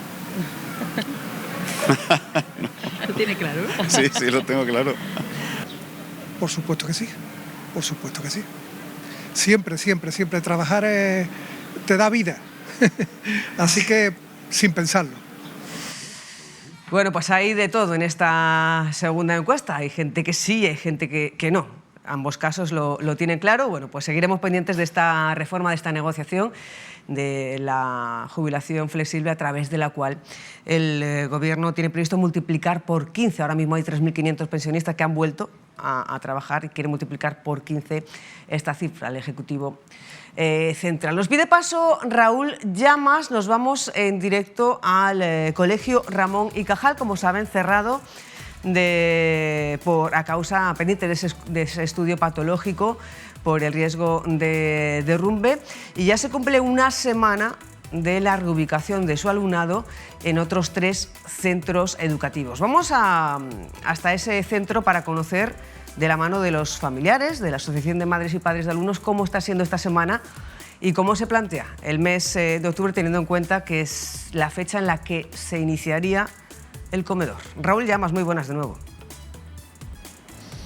Buenos días, Susana. Pues efectivamente se cumple una semana desde esa reubicación forzosa, esa diáspora a la que se vieron obligados los alumnos del Ramón y Cajal. Se repartieron en 3 centros, como sabes, el Ciudad de Ceuta, el José Acosta y el Juan Carlos I. Se cumple una semana desde la reubicación, pero las clases las empezaron no el lunes, sino el martes, es decir, al día siguiente. Y para ver cómo está el estado de ánimo de las madres y padres de los alumnos de este centro, como ves, se ha reunido aquí a las puertas del colegio una nutrida representación del AMPA. Vamos a hablar con algunos de ellos, por ejemplo, la presidenta del AMPA, Fátima Embares. Buenos días. Hola, buenos días. ¿Qué tal, Raúl? Bueno, Fátima, cuéntame, ¿cuál es la sensación, cuál es el ánimo de los padres y las madres después de esto que ha pasado a los alumnos? Pues estamos todos indignados, porque es que ha sido todo muy rápido, ha sido todo muy... Comprendemos que es por la seguridad de nuestros niños, pero es muy complicado porque hay niños en diferentes centros de la misma familia y es un problema muy grande para los padres. ¿O han dicho cuánto tiempo puede ser? Porque se habla incluso de que esté el centro todo el año cerrado, porque el estudio patológico igual tarda 3 meses y se habla de que el centro pudiera estar cerrado todo el año. ¿Os han dicho algo? Pues sí, nos han dicho que puede tardar todo el año y que el perito vendría en 3 meses, que yo no entiendo por qué tiene que venir en 3 meses cuando podrían agilizar y empezar ya a intentar arreglarlo lo antes posible. ¿Cómo fue ese momento en que os dicen vuestros hijos tienen que salir de aquí, se tienen que ir a otro centro? Supongo que no os lo creíais, ¿no? O echabais las manos a la cabeza. Pues sí, drástico, porque es que no nos lo esperábamos. De hecho, empezamos el curso con el Colegio en Obra, creíamos que iba a ir avanzando y eso, pero no pensábamos que corrían peligro los niños. En fin, sé que está bien hecho porque lo que no queremos es que les pase nada a nuestros hijos. Lo principal son ellos, que estén bien, su seguridad, pero también queremos que nos arreglen el colegio y que intenten arreglar el tema de los padres, que para nosotros es un sacrificio de poder estar trasladando a los niños de un centro a otro. Sí, precisamente Saída El Haddad, que es la secretaria del AMPA, es, digamos, el ejemplo de esa situación anómala para la familia, ¿no? Porque tienes varios hijos y sí, te los han repartido en varios centros. Sí, como varias madres, a mí me la repartieron en 2, pero hay otras madres que en 3 colegios. Por ejemplo, yo vivo en Los Rosales. Tengo los niños, 2 en José Acosta y 2 en Ciudad de Ceuta. Tengo una niña, está en primero de en Clara Campo Amor. Así que he tenido que dejar a mi hija con mi madre para que yo llevara a los niños. Salgo a las 8 de la mañana para llevar a los niños, dejarlos a unas matinales, bajarlos a otro. Y vamos, es que no se puede, estamos cansados, pero ya sabes, como ha dicho Fadi, que para seguridad de nuestro hijo, pero hace poco han dicho que el perito va a venir en 3 meses. Nosotros queríamos por lo menos que venga antes, una obra urgente, porque nosotros no podemos estar así con los niños y viene la lluvia, viene muchas cosas, que no podemos. Estoy sola, mi marido no está trabajando afuera, en Barcelona, estoy sola, no tengo coche, no tengo nada, así que no se puede. Hay varias madres, hablo de mí y muchas madres, que están, que no pueden, están solos, se están divorciando, no sé, cada uno y su situación, pero así no... que queremos que nos mande el perito ya y que empiecen ya la obra. También hablabais, Aida, de que queríais alguna ayuda para transporte, ¿no? Porque evidentemente al repartir los niños hay que llevarlos de alguna manera. Sí, por lo menos ahora estamos está saliendo un poquito el sol, como decimos nosotros, pero cuando va a empezar a llover, ¿cómo vamos a estar con los niños? Dejar los niños en cada colegio y bajarlos, los niños van a estar chorreando llegando al colegio. Tenemos que tener otra prenda para los niños, para que cambien la ropa y eso. A ver si no hace eso, el transporte o algo. ¿Se lo habéis comentado al Ministerio, a la ciudad, a quien corresponda? Sí, lo hicimos en su momento en la reunión que tuvimos con el director provincial, pero nos daban esa solución de ubicar a los niños en otros colegios, pero claro, nos dijeron el tema, le comenté el tema del bonobús y eso, y aún todavía no nos han dicho nada. El transporte debería de ser gratuito, porque nosotros no contábamos con esto. Así que yo pienso que debería de ser gratuito para todos los padres que están lejos del colegio y con niños de diferentes edades. Que hay gente que tiene los 3 niños, uno en Ciudad de Ceuta, otro en José Acosta y en el Juan Carlos I. Y ya está, arreglar también el tema del comedor, que también es muy importante para los padres de bajos recursos, de que no tienen vehículo, que intenten arreglar todo en la medida de lo posible. Porque del comedor, ¿qué os han dicho? ¿Comienza en octubre, en otro centro? ¿Qué os han dicho exactamente? Que comenzaría sobre el día 2 o 3 del mes que viene y que sería tema tupper, como cuando fue el COVID, que hicieron también lo mismo. Y la verdad que está bien, la mayoría de los padres han votado por recoger la comida de sus niños. Y que sería posiblemente nuestro centro aquí en el comedor, que es el único sitio que está todavía un poquito... que se puede todavía utilizar. Sí, precisamente hablando de comedor, tenemos con nosotros también aquí a Mustafa Mohamed, vicepresidente de la FAMPA, que ha venido a apoyar esta concentración y esta reivindicación de madres y padres. Mustafa, el comedor escolar este año es el primero que se ha licitado, digamos, a una empresa externa, ¿no? Me gustaría preguntarte cómo va a funcionar o qué opináis vosotros de esta nueva novedad de este año de los comedores escolares. A mí, Raúl, me vas a permitir que dé mi opinión respecto al tema del centro Ramón y Cajal. Pero eso y luego los comedores. Sí. Venga, vale. Estas familias han sido engañadas por la Dirección Provincial y por la Ciudad Autónoma de Ceuta. Ellos se reúnen con ellos, les dicen que el centro está en ruina, que necesitan y que la reubicación de los centros iba a ser en 15 días. Ellos han aceptado en 15 días, bueno, lo podían soportar. Pero estamos viendo de que no, de que lo han engañado, como son, quién son y de dónde pertenecen, pues le da igual. Si fuese un colegio del centro, concerto tal, pues ya lo hubiesen buscado solución. Ellos le dan la solución para 15 días, sus hijos reubicados y los padres aceptan 15 días, el colegio ruina, pues venga, pero ahora la situación, hay madres, como ha contado aquí la compañera, que tiene 3 hijos en distintos centros. ¿Qué tiene que hacer? Se tiene que multiplicar, no tiene con quién llevarlo. Después, como dice la presidenta de la AMPA, el comedor, el niño está en el Juan Carlos I y tiene que venir a comer a este centro. Después, otra cuestión importante, que se deje en la ciudad autónoma y el ministerio de tirarse la pelota uno al otro. Los dos son culpables de esto. Hay dinero para solucionar esto. Se pierde dinero en cosas insignificantes. Ahora, en la educación de nuestros hijos le da exactamente igual. Le da lo mismo, porque son lo que somos. Venga, son de Ramón y Cajal, de la periferia, pues le da igual. Y eso es vergonzoso. Vergonzoso porque se gastan dinero en chuminada, en tontería. Y en lo más importante de educación a nuestros hijos lo tienen olvidado. Lo han engañado. Lo dicen 15 días y los padres aceptan 15 días y hacen un esfuerzo en multiplicarse. Pero esto va para largo. Esto ni un curso ni dos, ¿eh? Y porque se están tirando la pelota uno al otro. Nadie se quiere hacer responsable. Y bueno, y respecto a los comedores escolares, la pregunta que me has dicho al principio es de más vergüenza todavía aún. Porque este año es el primer año que lo sacan a concurso y ya corre entre los padres el menú que le va a hacer. Es una empresa local que es la adjudicataria y el menú es vergonzoso. Sopa y 2 nuggets, claro, porque claro, evidentemente antes el ministerio le daba el dinero a los colegios y le daban comida de calidad. Se está riendo. En Tape, dice la compañía. ¿Quién come en Tape?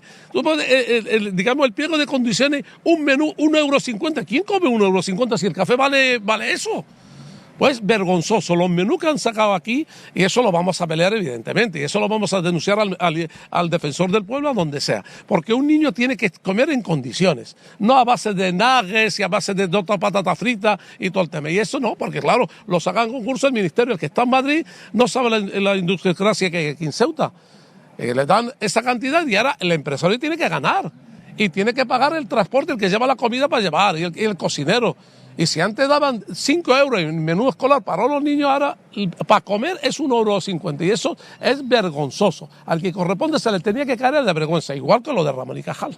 Dice que lo vaya a pelear, Mustafa, ¿qué vaya a hacer? ¿Os vaya a concentrar, vaya a hacer, meterle escritos a la dirección provincial? ¿Qué vais a hacer? No, eso no, seguro, eso es segurísimo. Lo de Ramón y Cajal es vergonzoso. La familia no se puede multiplicar.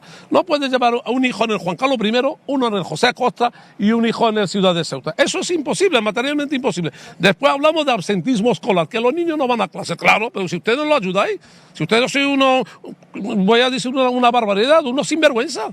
Había engañado a esta criatura, le había dicho que la reubicación iba a ser 15 días.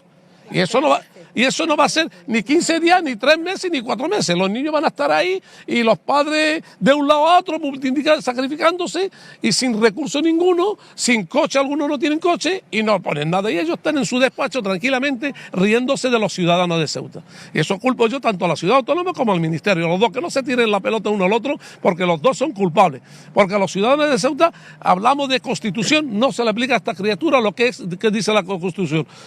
Bueno, y lo de los comedores escolares, pero eso no es de aquí, de todos los centros. Nosotros llamaremos a todos los centros que tienen comedores. Si nos tenemos que manifestar, si tenemos que denunciar, lo vamos a denunciar.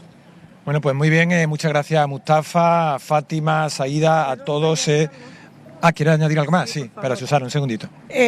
Yo quería también decir que, por favor, ya que están arreglando el colegio, que lo arreglen, no que hagan no queremos más chapuzas, que arreglen los patios de infantil que dan pena, que os hemos mandado fotos y espero que las publiquéis porque es de vergüenza, que porque sea un colegio de la periferia no quiere decir que no seamos personas, aquí nos tienen que tratar igual que si fuera el colegio del centro o que fuera cualquier colegio, somos todos iguales y nos tienen que tratar como tal. El colegio que lo arreglen entero, tanto comedor, techos, todo entero. Sí. Porque es una vergüenza lo que están haciendo con nuestro colegio. Un colegio que es antiguo, que es uno de los más antiguos de aquí de Ceuta. Y queremos que nos lo arreglen bien, no queremos más chapuzas. Y que busquen solución a todo lo que hemos pedido, por favor. Pues lo digo, muchas gracias a todas por venir a esta cita con la televisión pública. Ya has visto, Susana, las madres y padres que están absolutamente indignados. Ahí queda ese llamamiento tanto a la administración local como central. Han dicho textualmente que se gastan el dinero en tonterías, que hay que gastarse el dinero en otras cosas, como por ejemplo en la educación de nuestros hijos. Han vuelto a decir también que este colegio tiene los mismos derechos que cualquier colegio del centro, de donde sea, y que por ser personas de la periferia no tienen que ser menos que las del centro de la ciudad. Así que, Susana, ahí queda este llamamiento, tanto en materia de infraestructura como de comedor escolar, una situación que también han calificado de vergonzosa. Susana. Gracias, Raúl, por transmitirnos y contarnos en directo la sensación de las familias del alumnado del colegio Ramón y Cajal con ese cierre mientras se realiza ese estudio patológico para conocer los riesgos que pueda traer consigo las obras que se están llevando a cabo con las consiguientes situaciones que han ido sucediendo para la reubicación de los alumnos y los perjuicios y los problemas que están encontrando las familias para llevar a sus niños al colegio. Muchísimas gracias. Seguimos en conexión y rápidamente volvemos a la tertulia para pediros una valoración de cómo veis ahora mismo esta situación y cuáles serían las soluciones inmediatas que se podrían poner para echar un cable para ayudar a estas familias a facilitar un poco la situación que tienen por delante y la conciliación también. Bueno, la situación que tienen por delante es complicada, pero yo entiendo la indignación porque es que esto no ocurre en una semana, esto no se observa ni se de pronto dices que ha venido un terremoto y se ha caído el colegio. es que este colegio y la mayoría de los colegios de Ceuta están en unas situaciones realmente penosas, muchos de ellos casi al nivel de este colegio del Ramón y Cajal, ¿no? Con riesgos de derrumbe o con humedades, bueno, es una locura. En la situación en que se encuentran los colegios es una locura. Que hayamos tenido que llegar a tener que desalojar absolutamente el colegio es que no le cabe en la cabeza a nadie. ¿Cómo puede haber esa dejación tan importante como para que además al principio del curso, o sea, es que esto no se vio en junio? En junio no se veía, ese deterioro ha ocurrido de junio a septiembre. ¿De qué estamos hablando? O sea, estamos hablando de una dejadez absoluta, de que efectivamente yo no sé si es incapacidad, imposibilidad o es simplemente que no le importan los colegios. Bueno, es la ciudad autónoma la que tiene que encargarse del mantenimiento. Las soluciones, pues realmente los parches que están haciendo no creo que den para más. O sea, es que no dan para más, pero yo creo que tendrían que tener en cuenta que esto no van a ser unos meses, mínimo este curso. Entonces, es que aquí se plantean muchas cosas, ya no solo las madres o los padres que tengan que llevar y recoger a sus hijos a varios colegios distintos, la situación del comedor, pero es que la situación del profesorado, o sea, ahí las personas que son, no sé, los de profesora de pedagogía terapéutica, de audición y lenguaje, o sea, los profesorados transversales a todos los cursos, porque el que da primero de primaria se va a varios centros. Pero los profesores o el equipo directivo, o sea, ahora los alumnos que han repartido... El equipo directivo creo que está en la UNED, o cerca de la UNED. Pero esos chavales, imagínate que hay 10 chavales, ¿no? en otro centro. El director es el director del nuevo centro, el equipo directivo, el consejo escolar, toda esta gestión y sobre todo los profesores transversales, todo esto tiene difícil encaje que evidentemente se podría haber evitado, está claro. O sea, el tema es llegar hasta aquí. Brevemente, Enrique, que nos tenemos que ir yendo. Pues es muy difícil decir que se puede hacer, al menos por mi parte, porque no conozco la situación, no conozco las circunstancias. Lo que sí se entiende es que esto no debería haber pasado, porque como es algo que ya se sabía del curso anterior... Y del otro, y del otro, y del otro. En el curso anterior se deberían haber hecho ya las gestiones administrativas, de forma que en junio, nada más terminar el curso, se pudiese empezar a trabajar sobre el terreno. Esa es mi opinión. Sí, yo lo que creo... es un tema que no solo afecta a los centros escolares, afecta a muchos edificios de la administración pública.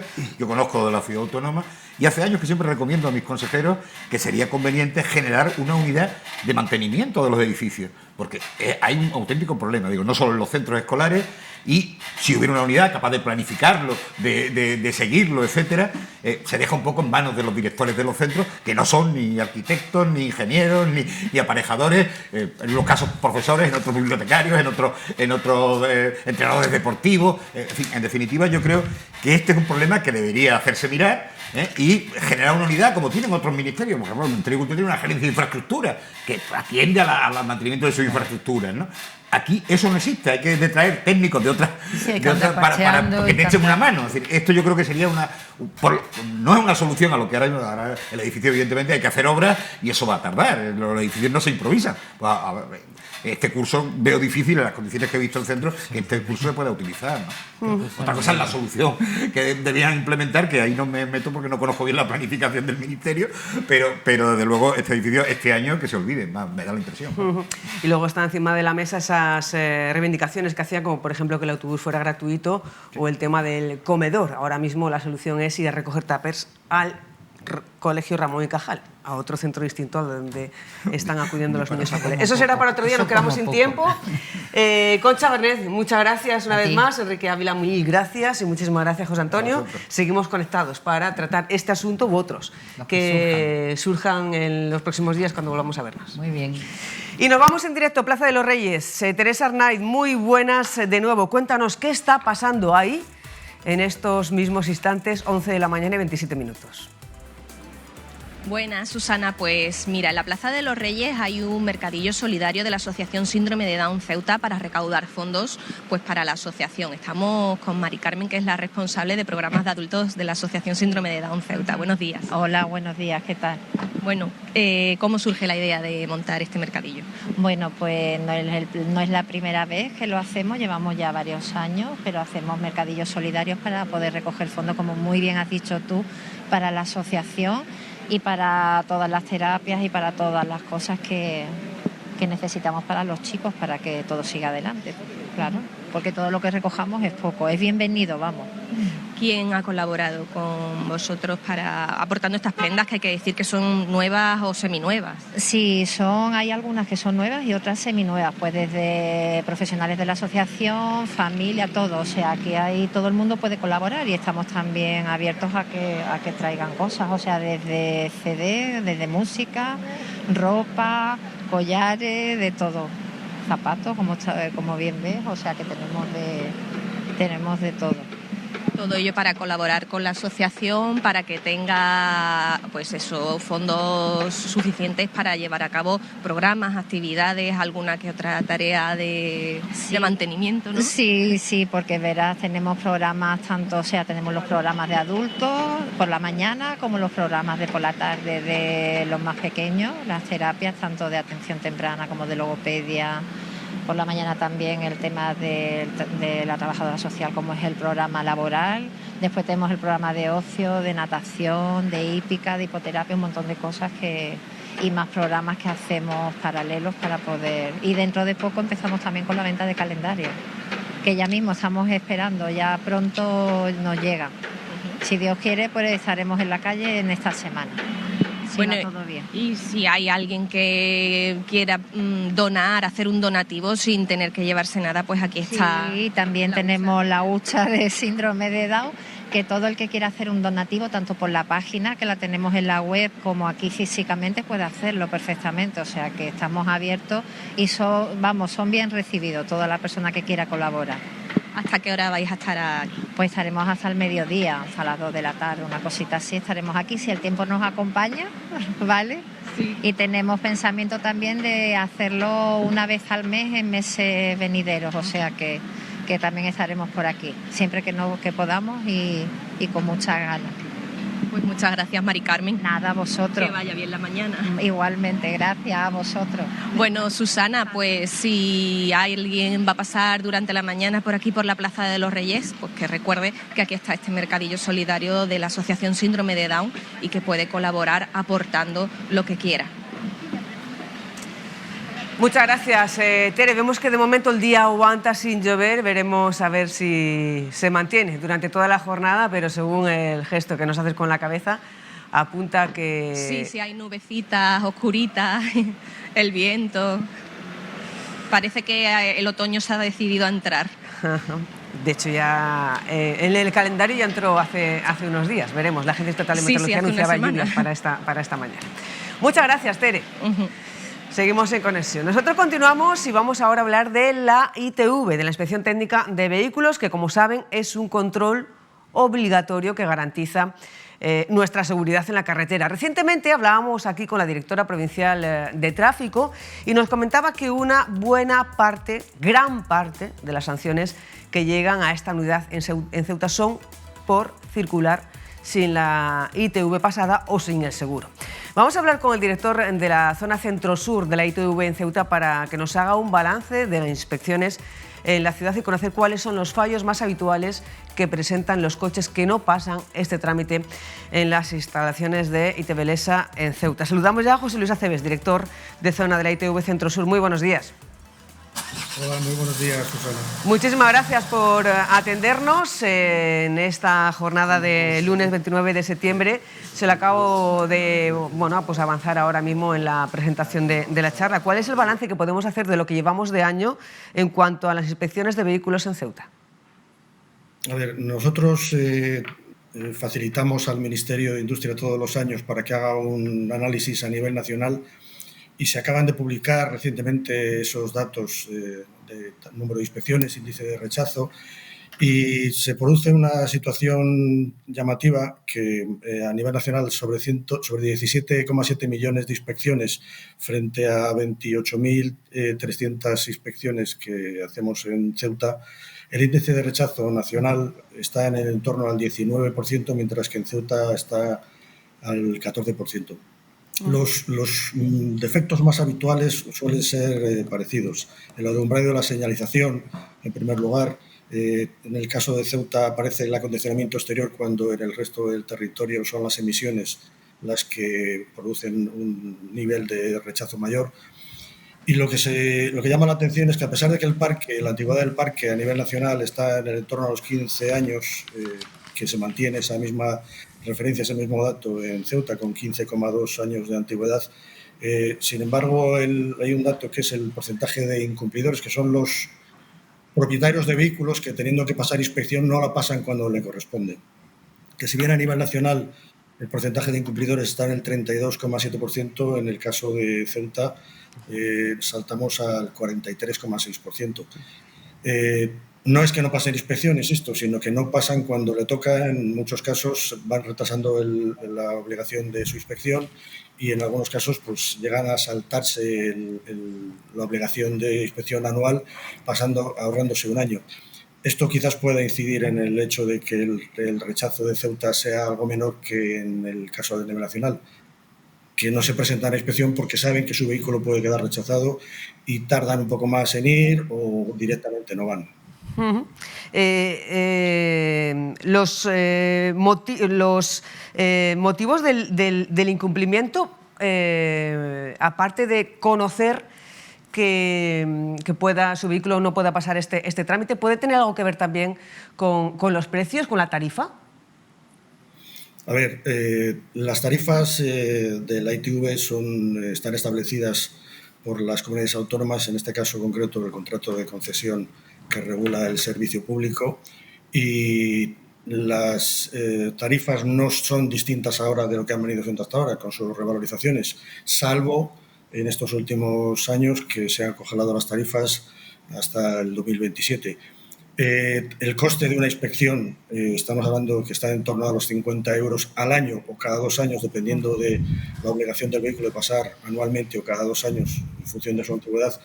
Y no creo que eso sea una referencia por la cual los usuarios desistan de pasar inspección. Yo creo que es más por el hecho del estado de su vehículo o la preocupación de que crean que no van a pasar inspección, cuando el índice de rechazo, como digo, a nivel nacional del 19%, quiere decir que más de 8 de cada 10 vehículos que pasan inspección pasan favorables. Es decir, que en la ITV no hay que ir con miedo, hay que ir con la seguridad de que se le va a revisar el coche para ver que está en un estado adecuado para la circulación, para velar por la seguridad y por el medio ambiente.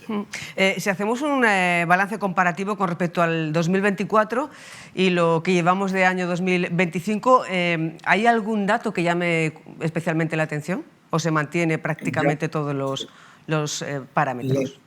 Sí, la antigüedad sigue siendo la misma, 15,18 años. Llevamos ya a cierre de agosto 19.700 inspecciones y el índice de rechazo pues, ha subido un poquito, del 14,07 al 15,7. Los defectos más habituales más o menos se vienen manteniendo: el alumbrado y la señalización, el acondicionamiento exterior, y aquí en este caso concreto las emisiones han desaparecido de los 4 primeros y aparece lo que sería defectos en motor y transmisión y en identificación, el estado de la matrícula en cuanto a que no se vea bien, que no está bien colocada o que no está bien identificada. ¿El índice de rechazo qué es concretamente?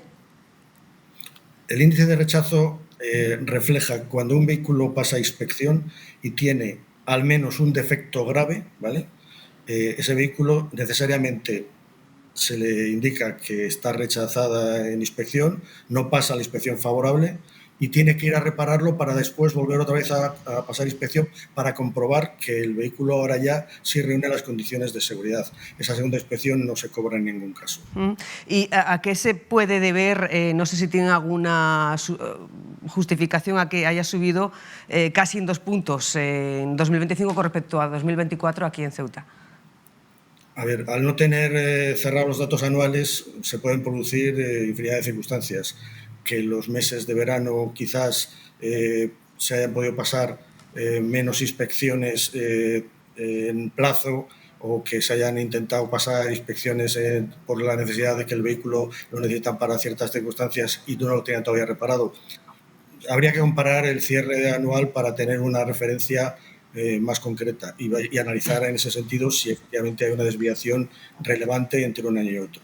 Y en cuanto a la atención de las oficinas, en comparativa con otros centros de ITV del país, donde se pasa también la ITV, ¿cómo estamos en cuanto a plazos, tiempos de espera o atención ágil? A ver, nosotros en Ceuta, desde hace unos años, tenemos dos naves, dos centros para poder pasar la inspección, uno en Esplanada de Poniente, en el puerto, y el otro en el Tarajal. Nosotros, aunque pedimos que la gente pida cita para, de alguna manera, poder gestionar mejor el servicio y poder atender mejor a los usuarios, atendemos también sin cita. Y podemos decir que, salvo raras excepciones o momentos puntuales del año, se puede pedir cita como máximo en 4 o 5 días o como mucho en una semana. Como decimos, es director de la zona centro-sur. ¿Qué peculiaridades hay, si es que hay alguna, con respecto a otras zonas aquí en Ceuta? Bueno, hay una peculiaridad muy importante, que los vehículos en Ceuta no discurren, no circulan muchos kilómetros al año como otros vehículos que puedan estar en la península y que pueden tener la posibilidad de hacer recorridos más largos. Eso también afecta en gran medida al desgaste y a la posibilidad de aparición de defectos. Pero por otro lado no hay ninguna otra diferencia. Se pasa la inspección exactamente igual. Y no sé si tiene previsto la empresa introducir alguna novedad a corto o medio plazo aquí en las instalaciones de ITV en la ciudad. Nosotros siempre estamos analizando la posibilidad de establecer mejoras en el servicio y dotando de la plantilla necesaria para que, por las circunstancias también sobrevenidas a nivel nacional y, como no puede ser otra manera en Ceuta, del absentismo laboral como consecuencia de todas las circunstancias, dotar de la plantilla necesaria para que no se vea afectado el servicio.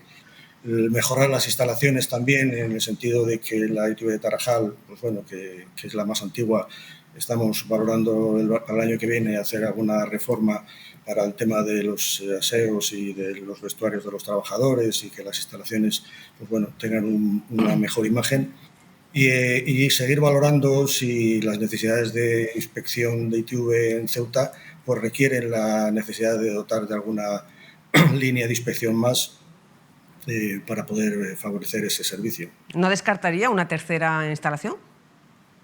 A ver, ahora mismo no es necesario. No hay, en Ceuta, como decía antes, al ser un nicho cerrado de vehículos, aunque no lo parezca, hay veces que se pasan vehículos que otros años han pasado en el resto del territorio, por circunstancias también de compraventa de los mismos, etc. Pero el incremento de las inspecciones o del parque de vehículos en Ceuta no tiene unas variaciones tan grandes como para de repente decir que hace falta. Sí que a lo mejor podría ser necesario, por acercar el servicio a lo que pudiera ser la parte de la población de lo que sería el núcleo urbano, y intentar evitar que tenga que desplazarse hasta el polígono industrial. Pero bueno, será cuestión de valorarlo y de hablarlo con las administraciones competentes para, en la medida en la que se pueda, pues bueno, poder llegar a acuerdos. Sería instalar una nueva línea más céntrica, más en el centro de la ciudad. Claro, tenemos capacidad en el puerto para poder hacerlo. Y antes se refería que hay coches que están de alguna manera registrados aquí en Ceuta y pasan la ITV fuera en la península. Sí, a ver, cuando haces análisis de inspecciones por matrículas, te encuentras con circunstancias de vehículos que, habiendo pasado en Ceuta o en Canarias o en Baleares la inspección un año, al año siguiente la están pasando en cualquier otra provincia de España. y más allá de pensar que son vehículos que están permanentemente en movimiento, lo que se suele producir es un flujo y un traspaso de titularidad o de propiedad de los vehículos entre propietarios de distintas zonas. ¿Estamos concienciados con respecto a la importancia de tener nuestros vehículos en regla, de pasar la ITV? Pues mira, ahí voy a hacer uso del comentario que has hecho antes de la información de la DGT, de la Jefatura de Tráfico que me has indicado. O sea, ahora mismo creo que el porcentaje de usuarios de la ITV que no pasan la inspección y que son sancionados por la DGT circulando como consecuencia de ese incumplimiento cada vez es mayor, lo cual demuestra que prefieren pagar la sanción antes de ir a pasar la ITV. En muchos casos estoy convencido de que puede ser una cuestión de despiste, pero la mayor parte de las veces la sensación que nos da es que como consecuencia del envejecimiento del parque, ¿vale? Ya 15 años de media a nivel nacional sobre un parque de 33 millones de vehículos, pues lo que produce es eso, que el estado de los vehículos en muchos casos pueda parecerle a los propietarios que no van a pasar inspección y por eso desisten o lo van retrasando y por eso el aumento en las sanciones. ¿Cuál es el parque de vehículos que hay en Ceuta actualmente? Ahora mismo el parque de vehículos de Ceuta está en torno a los 29.000, entre 29 y 30.000 vehículos. Con un 15%. Va oscilando. Sí, discúlpeme. Sí, que va oscilando en función de las matriculaciones o las bajas de cada año, que no son iguales todos los años. Y con una antigüedad media de un 15%, ¿qué está fallando para que no estemos todo lo concienciados que deberíamos? Teniendo en cuenta que es una cuestión de seguridad también, no solamente para nosotros mismos, sino para el resto de personas que están circulando tanto en vehículos como peatones. Yo creo que se ha perdido, si es que en algún momento lo ha habido, la sensibilidad por parte de la sociedad de que la seguridad vial es algo fundamental para proteger a los ciudadanos, no solamente a las personas que van en el coche, sino a los que van en otros vehículos o a los peatones. Una de las partes importantes de los accidentes, como no puede ser de otra manera, es el estado del vehículo. La carretera también, el conductor, los despistes, etcétera, pero si no vigilamos el estado del vehículo para poder garantizar en muchos casos los frenos, el alumbrado en momentos por la noche o épocas del año en los que hay menos visibilidad, se pueden llegar a producir esos accidentes que, por desgracia, pueden provocar no solamente daños materiales, sino también daños personales, accidentes e incluso fallecimientos. Y está comprobado que esa relación existe. Lo que pasa es que, por lo que sea la sociedad, yo creo que hay que intentar hacer una labor de concienciación y de información para, de alguna manera, que la sociedad se dé cuenta de que no es una cuestión de una obligación, sino de una necesidad. Decíamos antes que gran parte de las sanciones que pone aquí tráfico son por cuestiones como no tener pasada la ITV o no tener el seguro en regla. ¿Cree que son suficientes las sanciones o que si quizá fueran peores, no solamente económicos, sino también en cuanto a la retirada de puntos, a lo mejor nos concienciaríamos un poco más? A ver, qué duda cabe que cualquier medida que fomente el incremento del cumplimiento de la inspección, habrá una relación y será positiva. Nosotros, cuando pasan inspección los vehículos, comprobamos que tengan el seguro. O sea, es una obligación que tiene la ITV comprobar que los vehículos tienen seguro y en los casos en los que el vehículo está sin asegurar no le pasamos inspección. Eso de alguna manera fomenta a los usuarios, a los propietarios de vehículos, de que circulen con seguro. Sin embargo, una medida podría ser que las compañías de seguros para la renovación o para las contrataciones de seguros pudieran exigir la ITV.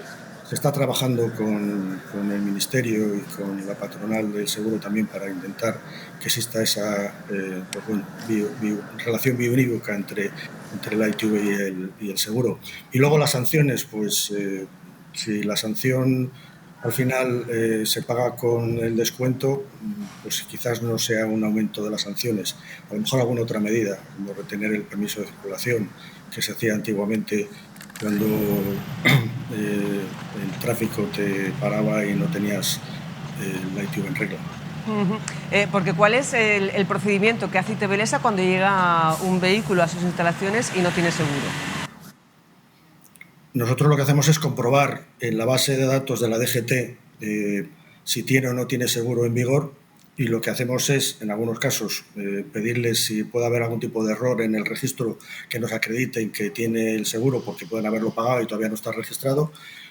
Pero si no se puede verificar de ninguna de las dos maneras, pues no le podríamos pasar inspección al vehículo. Tendría que darse de alta en alguna compañía de seguros, contratar un seguro por días, etcétera. Pues José Luis Aceves, director de zona de la ITV Centro Sur, muchísimas gracias por atendernos, por hacer balance de las inspecciones Ceuta en lo que va de año, que más o menos están datos del año anterior. Hasta agosto son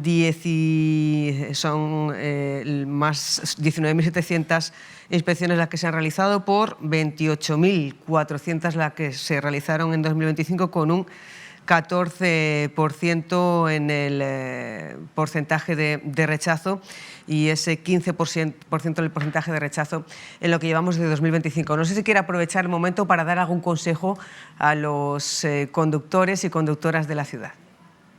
A ver, yo insistirle a los vecinos de Ceuta que la ITV, insisto, más allá de una obligación, es una necesidad, que no tienen que tenerle miedo a pasar inspección, al contrario, que el revisar el vehículo y verificar el correcto estado, pues bueno, les puede garantizar o favorecer la ocurrencia de un desagradable accidente por no haber detectado que los neumáticos puedan estar en malas condiciones, o que los frenos no funcionen correctamente, o que el alumbrado no funcione correctamente. Y que además sepan que la ITV salva vidas, reduce los accidentes y además favorece y protege el medio ambiente. No nos olvidemos de que vigilamos también el control de las emisiones de escape de los vehículos al pasar inspección. Pues lo dicho, un placer. Muchísimas gracias, José Luis Aceves, director de la ITV Centro Sur, por atender nuestra llamada y conectar con nosotros. Un placer. Vosotros, muchas gracias.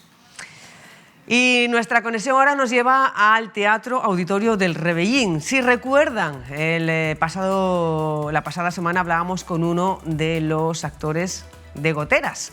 De forma pionera, antes de la representación de esta obra de teatro, como les contamos, como decimos el pasado viernes, un grupo de personas con discapacidad visual, auditiva y cognitiva pudo recorrer las partes del escenario y disfrutar de este espectáculo de una forma diferente y muy original. Vean.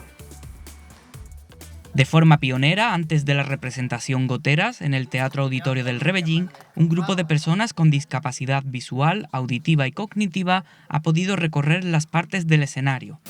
También en esta casa tenemos dos entradas. La entrada de la casa, que está en el lateral izquierdo, que tiene su timbre y todo, y si allí lo queréis pulsar, suena.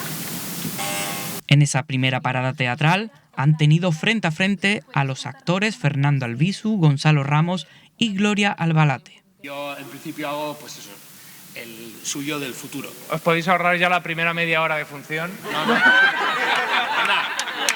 Y este mini encuentro les ha servido para conocer el registro sonoro de las voces de los protagonistas. ¡Ya va!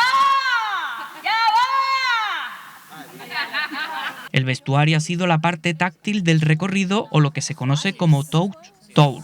Hemos tocado unos zapatos, lo de vestido, la de bata y la de traje. A lo largo del trayecto, la descripción de cada rincón es clave para personas como Lina, con discapacidad visual. Pues como soy una persona ciega, pues me viene muy bien, porque así sé cómo está distribuido el escenario y sé más o menos lo que pueden hacer los personajes. Ella nunca ha vivido esta experiencia. Muy bien, me ha gustado mucho, porque aquí en Ceuta casi nunca se hace nada para gente con discapacidad visual, y que se haga una cosa así pues me alegra mucho. Simplificando mucho, se lo han pasado estupendamente. Me han gustado los dos, conocerla, todo eso, el escolado, vestuario, todo. Incluso para algunos de estos jóvenes era la primera vez que se subían a un escenario. Y nunca he venido aquí nunca, que es la primera vez la que yo me subo aquí. Unos servicios puestos a su disposición junto con el sobretitulado, la audiodescripción, el sonido amplificado y el bucle magnético. Tocar, imaginar, escuchar, para vivir y sentir el teatro. Así podríamos describir las sensaciones que han ido captando el grupo de chicos que han pasado por el escenario del Rebellín previamente a la obra Goteras, en ese paseo inmersivo, en ese paseo escénico adaptado para que puedan disfrutar, igual que cualquier otro ciudadano, de esta representación teatral. Pues ese es el reportaje que hizo Rafa Morales, y disfrutar, pero de lo lindo, lo han hecho también los cientos, más de 1000 aficionados caballas que se desplazaron en la jornada de ayer para apoyar a su equipo en Cádiz, con un resultado final de 0-0, empate final. Bueno, pues ha sido todo un día plagado de emoción, de intensidad, de apoyo, de unión entre las dos aficiones y de disfrute. Les dejamos con imágenes que nos han enviado los aficionados desplazados a tierras gaditanas para vivir de este día el primer desplazamiento masivo de la afición caballa, en este caso a Ceuta, y vemos imágenes, por ejemplo, en el hotel donde se alojaba, donde se concentraba el conjunto caballa, y la fiesta blanquinegra que se montaba en Cádiz. Esperemos que sean muchas más y muchos resultados positivos. Con estas imágenes nos despedimos, deseándoles que pasen muy buena tarde y dándoles las gracias por acompañarnos. Hasta mañana.